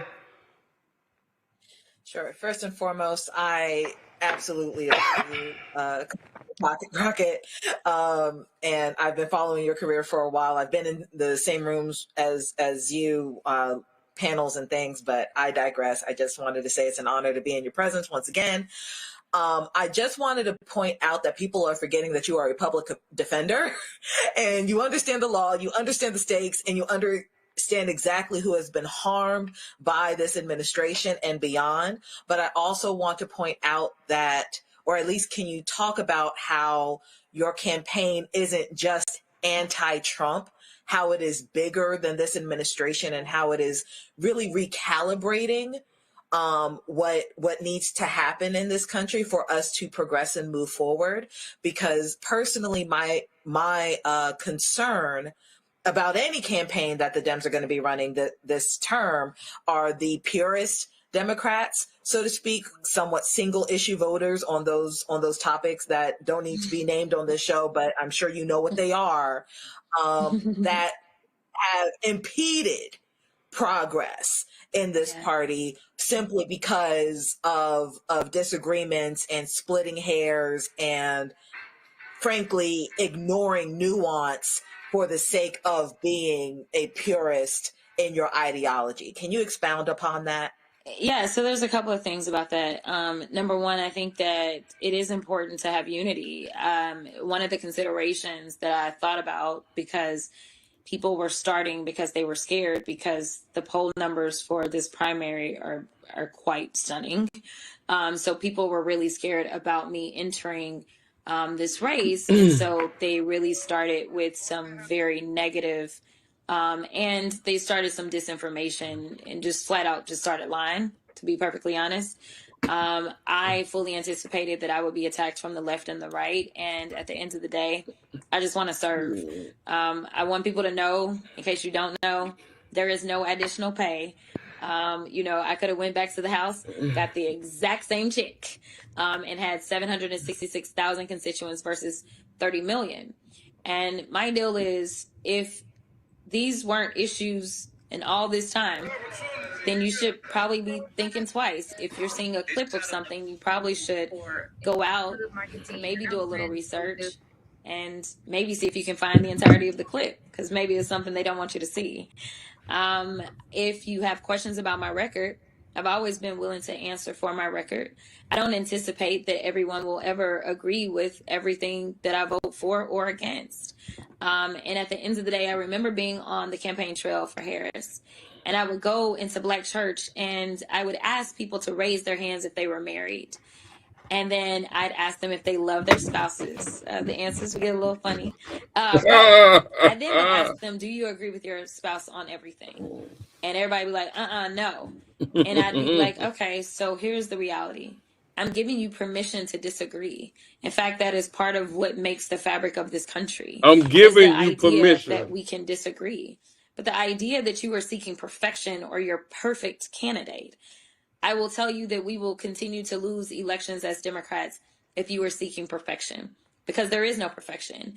And I will tell you that the Republicans have figured out how to gaslight us, and have figured out that they can divide us by setting, for some, an impossible standard. And at the same time, they will accept all faults of their candidate so long as it's on their side. So a good example of this and how they throw bombs is them going on about how Joe Biden was old and how he ain't know what he was doing and he's senile and all this other kind of stuff, right? They threw that out there. Democrats then ran with it. It was like, oh, we got to get him out. He old. And what the Republicans do? Nominate an old, senile, dementia-ridden man. So I'm like, if it's good enough for we them, in trouble. why couldn't we have nice things, right? So I just want people to recognize when they're being distracted. If somebody is not talking about what matters most in this election, which is affordability, and how they are going to make it possible for you to build generational wealth, because they are going to make it possible to actually get policies passed so that you can actually buy a home and pass something down. If they're not going to make it possible for you to be able to send your kid to school without taking 50 million loans out, if they're not going to talk about how it is that you're going to go from being paycheck to paycheck, if they're not going to talk about how it is that you won't have to incur medical debt or that you will even have health insurance, then just understand that they don't want to talk about what matters most right now. They want you to be distracted. They want to divide us because that is what has worked. And I want to say this final point, and that is that the bots are out here and they are real. I'm sure y'all talked about it before, where when the new feature went live on X, it showed how all of these big influencer accounts are foreign actors. I have traveled the world and talked to allies about how they meddle in our elections, and they do it for pennies on the dollar. It's a lot of people pennies get on riled the up by dollar bots and don't even know it. So I'm just saying, we lost because we decided to lose focus of what mattered. We can do that again, or we can go back to that 2008 moment that I was trying to remind people of, when a young Black 44-year-old senator from the state of Illinois had to tell people and reaffirm over and over, yes, we can, because clearly many people told him with the name Barack Hussein Obama, no, you can't. But he did. It's going to take all of us. So, you got to decide, pick your battles, and recognize that there's not going to be any perfection. But also recognize that I have a record. You can look up anything you want to look up and find out where people are confusing you. All right. Congresswoman Jasmine Crockett, I'm sure we'll be chatting with you a few more times between now and the first Tuesday in March. But we appreciate it. Thanks a lot. Hello, I'm Isaac Hayes III. And thank you for tapping in. Thank you for tapping in. But you already know we're going to keep it moving. You already know. We're going to keep it right on moving. Don't play no games. Keep it moving.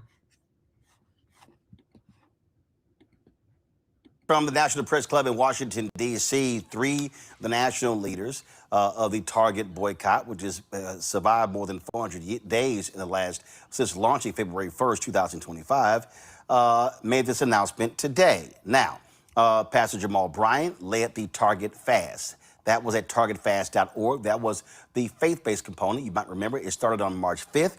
It went from the beginning of Lent season till Easter Sunday, and then they continued it. The initial boycott was launched by Nina Turner and her organization. Then she brought in Tamika Mallory, co-founder of Until Freedom. Now, Nikema Williams, who is an organizer in Minneapolis, they also launched a boycott as well. And they say that their boycott continues. And so, again, so there are different groups here with different purposes. In today's news conference, Nina Turner, she addressed the issue. I am not encouraging people to go back and shop at Target. It really is a sin and a shame that it took them this long for us to get to this point. I think what the three of us, for a brief moment, let me just speak for the three of us, which is Leader Mallory laid it out, that we came to give an update because the people who participated in this with us all over this country deserved an update and to know where we are. Based on the update, the history, the information, and the update, people have to decide whether or not Target is worthy enough for you to go back in their stores. I personally, and as Leader Mallory laid out, her mother even saying she's not going back, I'm telling you, I am not going back. And particularly because we are owed a public apology. And so I want to see the Target CEO, just as they quit us publicly, they need to reaffirm their love for us publicly. Ultimately, people have to make their own decision. But as for me and my house, you know that we will not be going back to Target. Folks, joining us right now is Tamika Mallory, co-founder of Until Freedom. Tamika, glad to have you. Is she there? All right, there we go. All right, Tamika. There we go. All right, so Tamika, walk us through this because, again, Jamal Bryant announced that the Target fast was ending. He said that there were 4 demands that he listed. That's on their website, targetfast.org, where he laid out in terms that the Target needed to do. He said that 3 of those 4 have been met and that they are still talking to Target about the other one. If you folks go to my website, Anthony, go to my iPad, this is targetfast.org. It lays it right here. You see right here where they had 4 demands. Honor the $2 billion pledge to spend with black businesses, deposit $250 million in black banks, fully restore DEI commitments, pipeline community centers at 10 HBCUs, and he said 3 of those 4 were announced. Okay, so people have been asking the media folks, people in social, they're saying, okay, but Target, according to the USA Today article, says that nothing has changed. So about the fully restoring DEI commitments, just where are we with that? And explain to people your position in terms of, are you calling for an end of the boycott, or you phrased it differently as well. So just explain that for people who aren't clear. Sure. Thank you so much, Roland, for giving me an opportunity to come on and talk about where we are. And I'm glad that you played Senator Turner's clip from earlier today, because in many ways she sort of frames the difference between an overall boycott, which I have always said is a grassroots-led movement that no particular group can just end. Most people who have participated in this boycott did so because they themselves felt disrespected and harmed by Target. And I don't think that any announcement that our group or any other group makes will have people return to Target, especially without there being some real work within the community. But we did feel that we have a responsibility to be good stewards of the energy and the sacrifice of those individuals who have been following and staying very close to the Target fast portion of this. Some folks are saying, which I completely understand, what is the difference? And I'm glad that you mentioned that there are other people who have been organizing various components of this boycott and others of other companies, but particularly in keeping Target as a main focus.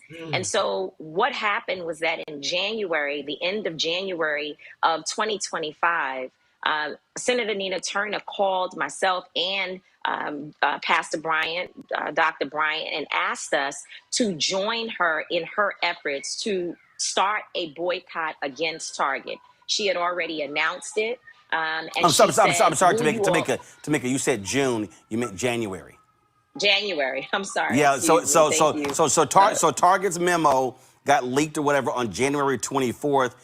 January Right. 25th, she says, hey, Target, if y'all don't restore this, we launching this boycott, and then says it's going to start February 1st, first day of Black History Month. This reach out to you. And so that's precise, exactly. So she reached out to me and asked me would Until Freedom, my organization, join. And she also had conversations with Pastor Bryant.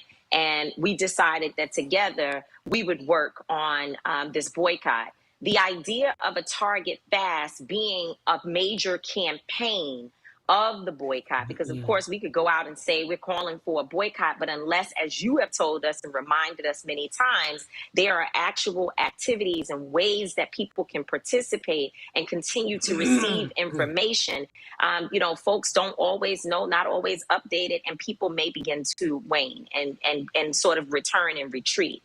And so Pastor Bryant said we need to do a fast where the clergy community comes together, and at the time it was believed that would only go on for the season of Lent, because of course, as you said, March began the season of Lent. And then we would start the fast, and we believed that within 40 days, we would absolutely hear back from Target with all of the unrest that was happening around the country. But that did not happen. 40 days passed and more time passed, and we continue to extend that particular campaign to keep the effort going, to keep people again engaged. And so for the last almost 400 days, more than 400 days, depending on who's counting, we have continued, we have maintained that. There's some things that have been seen and other things that have not. And that is hosting roundtables, meeting with other organizers, different events and occasions. There have been folks that have been in Washington, D.C., outside of Target location, this one particular Target location, every Saturday since this boycott began. And there are a number of other activities that have been happening. And so we had 4 demands. We started with those 4 demands. We have mentioned those 4 demands as you laid them out. And we requested a meeting with the CEO to discuss the demands, the old CEO who's gone now, and now the new and incoming CEO. We requested meetings with them, and pretty much Target was silent. They had other people meet with us and talk to us, but we wanted to talk to the CEO directly. Over the last few weeks, we now began to receive some response, and of course have met with the CEO, in which they laid out for us where they are on these different issues, which are 4 demands. Now, let me be clear that although some of what was requested in those demands has been met, there's still much work to be done. And there is still a need for accountability as it relates to the completion of those things. However, when we put those demands forward, we have a responsibility to be accurate and to look at those demands and see where we stand, to be able to measure them. And that is what we did. And so when you talked about the $2 billion commitment, when we first heard Target say that they were ending their diversity, equity, and inclusion program, that was very concerning, because we knew that Brian Cornell, their old CEO, had made this commitment to spend that type of resources with our community. And so we said, you cannot go back on that commitment, and we are going to monitor to see to it that it has happened.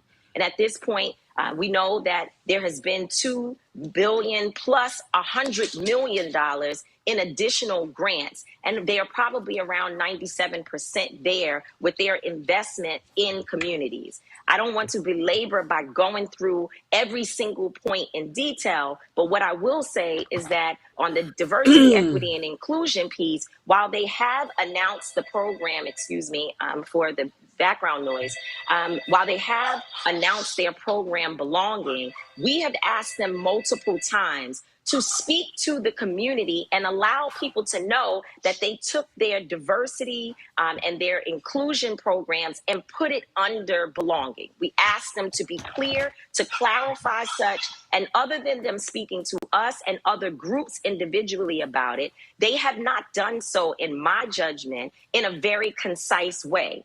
They said that those letters, DEI, have been weaponized, and therefore they put all of their inclusion efforts in their belonging program because they still believe that diversity is important. And they showed us where they are continuing to do that work. Of course, the HBCU commitment, we are intending to continue to follow up on that. They have started with a pilot program that is in line with what we asked, which was for there to be a real pipeline for HBCU students to be trained to become retailers and many other things. And they are actually in the process of doing that. The college, that they are working with first has been embargoed, but we verified because they spoke to us about it and told us the name. We verified Dr. Bryant was able to call and speak to the college and we know that that relationship has been established and that they are moving forward. And so the Black banks piece is still an outstanding issue. Now, where we started was that they were not invested in any Black banks at all. And where we are now is that we have, through our demand, had them to sit down and begin having conversations with folks who can help to arrange and organize relationships with the right Black banks. And we have suggested to them a number of Black banks that we feel they should be working with. And so there's work that has been done. And one thing that I want to be clear about, and I'll stop talking, is that we are not going to ignore the work that started 400 days ago by our particular group and all those who have supported us and what we have done to maintain it over this time. And that we started with no meetings, no conversations, and very unclear determinations in terms of where they would go. And now we can say that some of those things have been done and not all. And I'll let you go, talk with me more. But I would like to talk about what still is an area of concern for me. And so we can go to that. So for folks to also to understand, he like talking. When Tamika, when you were talking about when they say DEI has been weaponized, Target actually is still involved in, has been a class action lawsuit filed against them. Anthony, go to my iPad.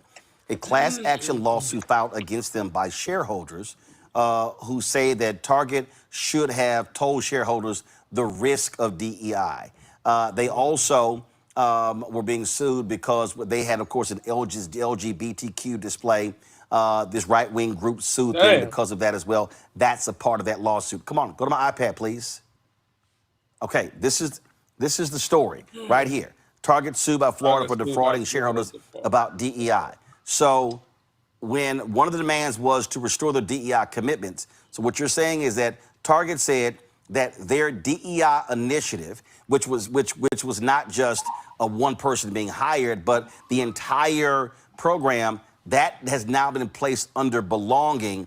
And so the things that they were doing, I just want to be clear, has not gone away. It's simply gone under a program that's not called DEI.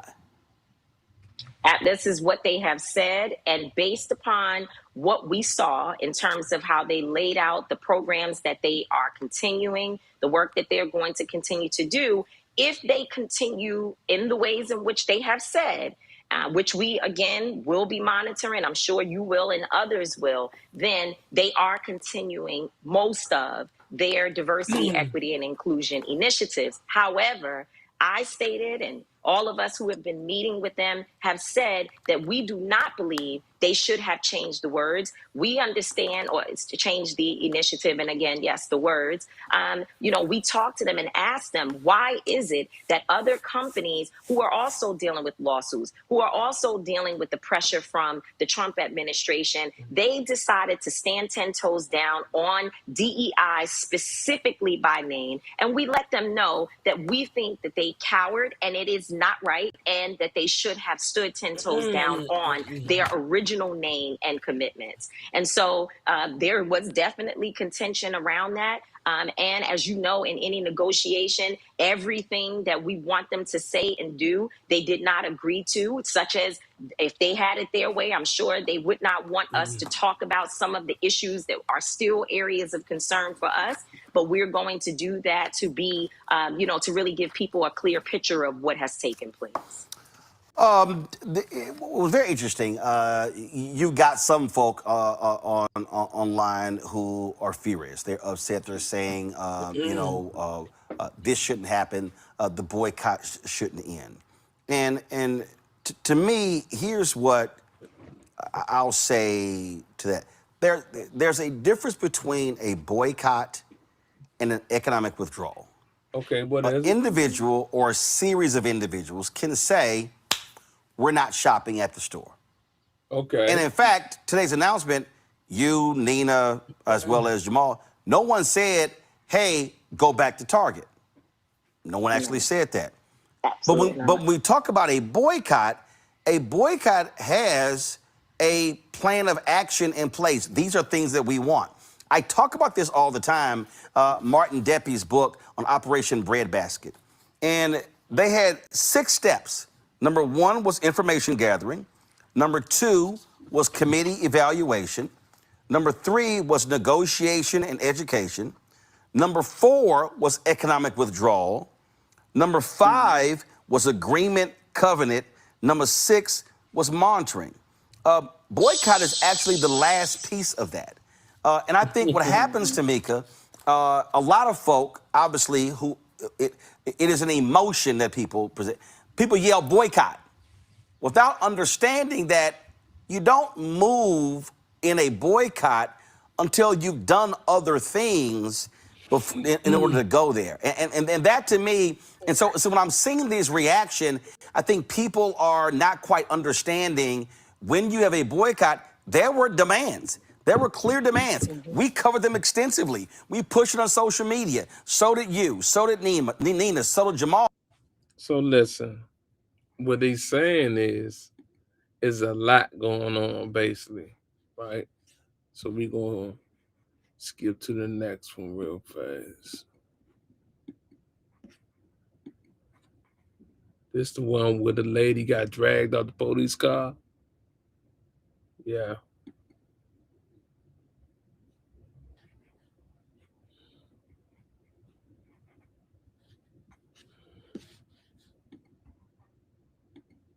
Of a black woman with a child who was given a ticket by a cop led to an arrest. Roll a video.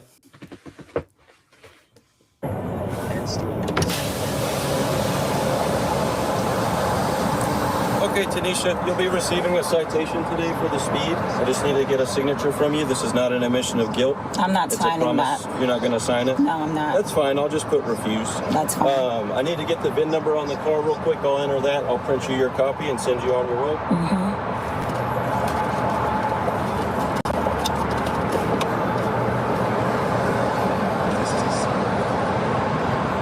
There's your registration sticker on the car.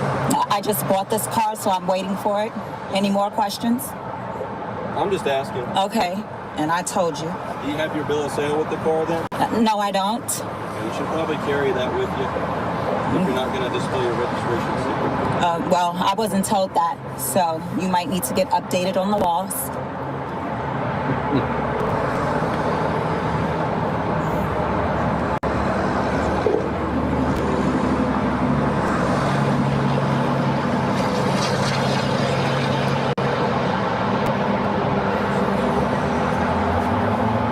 Give me just a second.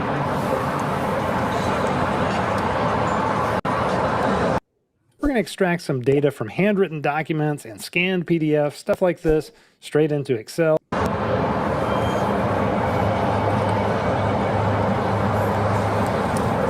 right, here's your copy of the citation. As far as the bills, you don't want to take it? No. Well, it's here, take it because it's your citation.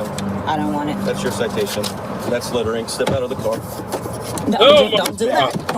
Fuck off my car. out. I'm not stepping out. Mom, chill out. Mom, I'm not doing. please chill out. I'm not touching. Mom, please chill out. Mom, please chill out. Mom, Don't please chill out. touch me. Step it out. I'm Mom, not please stepping chill out of out. shit. Call Step your out. motherfucking supervisor. I am the supervisor. You're not the supervisor. Yes, I Call am. your I am the supervisor. corporal. A Step out. supervisor. I'm not Step stepping out. out of Mom, nothing. chill out. Get Mom, your chill out. fucking hand Please, off please me. chill out. Mom, Get please your chill hand out. off me. Get your hand off me. I will step out when the supervisor. I I'm am not the stepping out of supervisor. nothing. Ma'am. Get your hand off me. Tanisha. Get your hand I'm not off letting me. go. You I'm not letting go. No, you dropped the because ticket, that's not your me. You dropped the ticket, not me. Get your hands off me. Take the ticket you're and touching go. me. Give me the ticket. You're yes, touching me forcibly. You're holding me too tight, and you're being out of line. Get the ticket. Y'all see Just this, get the right? ticket. Sir, I'm sorry. Can she just get the ticket? No, you stop. Why are you holding my arm like Because this? I gave you the Why? ticket. No, you did not. You You dropped the ticket, I not put it in me. your car, I told you I did not and want you it. didn't You throw it dropped out. it. You dropped it. You're doing too much. I'm not afraid of you. Get your That's hand fine, off but of I've me. asked you You're to step holding out of me the car. forcibly for no reason. Because you need to step Get out your of the fucking car. hands off Step me. out of You the see this car. nigga? No, what am I stepping out of the Is car there for? anything I can do to get you to comply? Look, Mom, he just said take the To ticket and we can comply. leave. You He threw said the take the car out ticket of and we the can No, leave. I did not. You did that. He said you take threw the the ticket and ticket we at can me. I leave. gave it to you so You you threw could the leave. ticket at and then me. you grabbed it Okay, and threw it out. give me the it's ticket. on your phone video. Give me the ticket. No, Give me the ticket. We're past that. Okay. You're under arrest. Step For out of what? the car, littering. Okay. Step out of the No. car. I'm not. You're under arrest. No, when Sir, if he just when your grabs it, can we colonel please gets leave? here, we are then I will beyond that. step out. Step I'm not out. getting out of the car. I'm with Step out. I'm with my child, bro. and I'm not I doing understand that. you're with Call your your father child. right now. Step out of the car. I'm not. Step out I'm not. of the I'll car. step out when another officer gets here. I'm not Step stepping out. out. I don't trust you. You're holding me too strong, and I don't Because trust you. I don't You trust don't you have to to not hold me like I'm not going anywhere. Where am I gonna I go? will stop holding I'm not you if gonna you go step out of the anywhere. car. I'm not stepping out of the car. You need to Call step your out of the colonel, and car. I will get out of the car. This is You're resisting holding me. arrest. I'm not resisting arrest. I'm not. you're not What am I answering under my arrest order. for? What am I Littering. under arrest for? I didn't litter. You threw did the that. ticket No, out the I did not. window. You did that. You did that. It's all on camera. You're So correct. when your colonel gets here, then I will step out. I have my child with me. I am I'm the not getting corporal. out of. You have a supervisor. Okay. I am the So when your supervisor on duty. supervisor gets here, then. Video. That's Tanisha Thompson. She was with her 15-year-old son, Syer Timmons, as they were driving through Hurst, Texas. She joins us right now, along with her attorney, Lee Merritt. Glad to have all three, both of you on the we show. lit. First and foremost, Tanisha, in the video, you say that the police officer dropped the ticket outside of the car. But the video has it where he tosses it inside and you toss it outside. And we hear your son saying, "Mom, chill out," and back and forth. Take us through that particular point there, because the video disputes that. So just take us through what really was going on there. Roland, I have to Well, slow I was her down. saying I've that he asked her threw- not to answer factual questions because we're in the middle of a federal civil rights investigation. Okay. That will likely lead to litigation. So she can talk about the emotional impact and how she felt about the encounter. But I'll be happy to answer any factual questions. Okay, if you can answer that, because again, listen to the video. She says that he threw it outside, but in the video she tosses outside. Walk us through that. Explain that. Sure. I want to clarify. I hear you saying that she said he tossed the ticket outside. What she said was you dropped it. He dropped it on her lap. Got it. Yeah. That's why. And so I think what she said was consistent with what the video, what occurred in the video. Now, what occurred in the video, whether the officer should have given her the ticket or placed it on the ground, it's a receipt of a citation that's already been electronically issued. He had her ID. She complied with the law, which was to turn over the ID and receive the citation. If he was upset that she responded to him dropping the ticket on her lap by tossing it out of the window, and the officer made a decision to give her an additional citation for littering, he could have done that with the ID information he already had in his possession. His decision to make a criminal arrest, to physically remove her from the car in front of her 15-year-old child, is not only abuse of discretion, but it's an unreasonable seizure under the Fourth Amendment. And that's what we're investigating, whether this is the pattern and practice for the city of Hurst in general. Tanisha, what was it about this incident that made you so upset? Well, I don't think y'all have the full video because he had already approached me and was telling me that I was doing, well, I'll let Mr. Merritt answer that, but he had already approached me before the start of this video saying whatever he was saying. And that's not what happened. And that's the reason why I told him I was not signing the ticket because of what he said. And I mean, I really don't know what to say besides the fact that when I didn't have a problem stepping out the car, but I didn't want to step out the car without a supervisor there because the way he was holding me, I didn't like the way he was holding me. And I kept telling him, you know, you're holding me too tight. and it was unnecessary. And I just felt like, I don't know, there's so many ways that I can look at it now, but at the time and that moment, I really didn't feel safe, and I didn't want to get out of my car.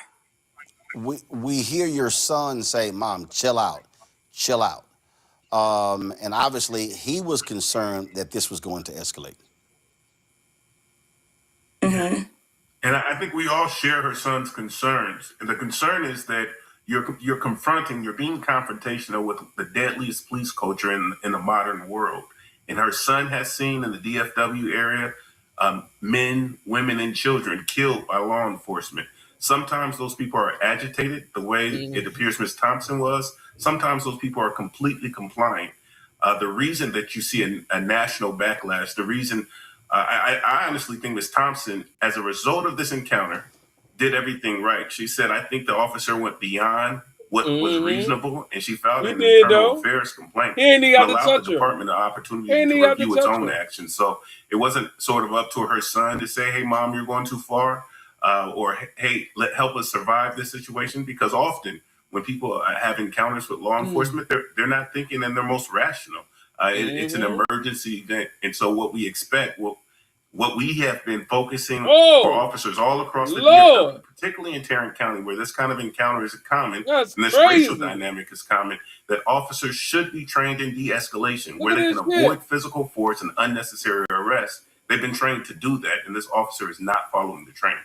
And so you filed a federal suit already? No. So Ms. Thompson filed her internal affairs complaint just last week. And hired our firm earlier this week. We were able to obtain the video, and now we're in the process of investigating not only this claim, but other instances in Hearst. We'll be attending the local city council meeting, the upcoming city council meeting on Tuesday, to see if there are additional people that would add to the Monell claim that we're preparing against the city of Hearst, and who would add to who would call on the city council member and the mayor to address the policies and procedures within the region. And last for Tanisha, how is your son after all of this? He's a little shaken, but he's fine. Okay. We'll certainly keep us abreast of what happens next in this case. Tanisha, we appreciate it. Lee, Merritt, we appreciate it. Thanks a lot. Excuse me, sir. How old were you when you made your first million? What is this for? We're trying to get advice for the... Thank you. All right. Going to panel. Let's start with Candace, your assessment. Well, listen, there comes a point where the officer, like Lee Merritt said, has the opportunity to de-escalate. That's their job, that's their role, that's the goal. And that did not happen. And we know, even if your ticket flies off your car, you're still getting it in the mail. So the fact that he wanted her to get it and to take it and to sign it, that actually didn't matter.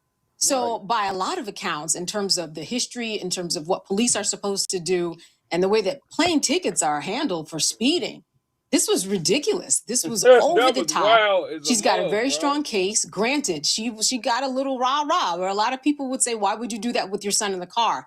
But the bottom line was that his role was the superior role in order to take things down, and he did not do that. And that was a violation of her rights.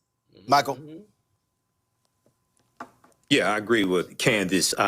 He really should have de-escalated it. Now, this could have gotten even worse. So we're all thankful that it did not get worse. But he should have de-escalated it. And I think it was really petty to try to arrest her for littering as well. I think that was really unnecessary. That was She's going to get the crazy citation in the mail anyway. Possibly his pride was hurt somewhat, but I think he handled it incorrectly, and he really should have de-escalated. So where's the training here that he has? If he's a supervisor, where's his training? And how are the people that report to him being trained? Right.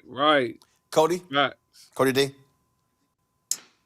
Yeah, I agree with my fellow panelists, but I do have to push back on one thing. I agree that the officer overused his authority and also was unnecessarily aggressive with her. I mean, you could tell by how quickly he responded that he was looking for a moment to try to be physical with her or try to reprimand her in some kind of way.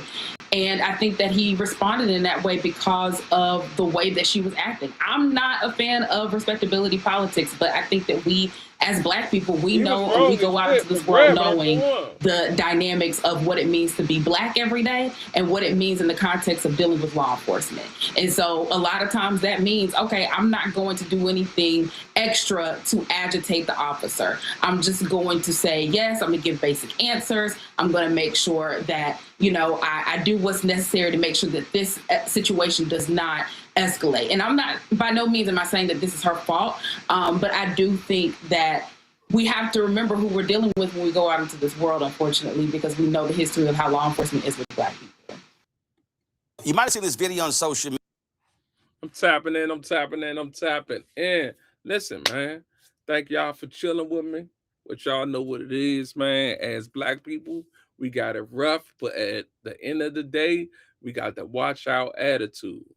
You feel me? Because our attitude will get us in trouble real fast, and then we wouldn't even know what's going on. So as Black people, y'all, make sure y'all watch our attitude, man, because we got it bad.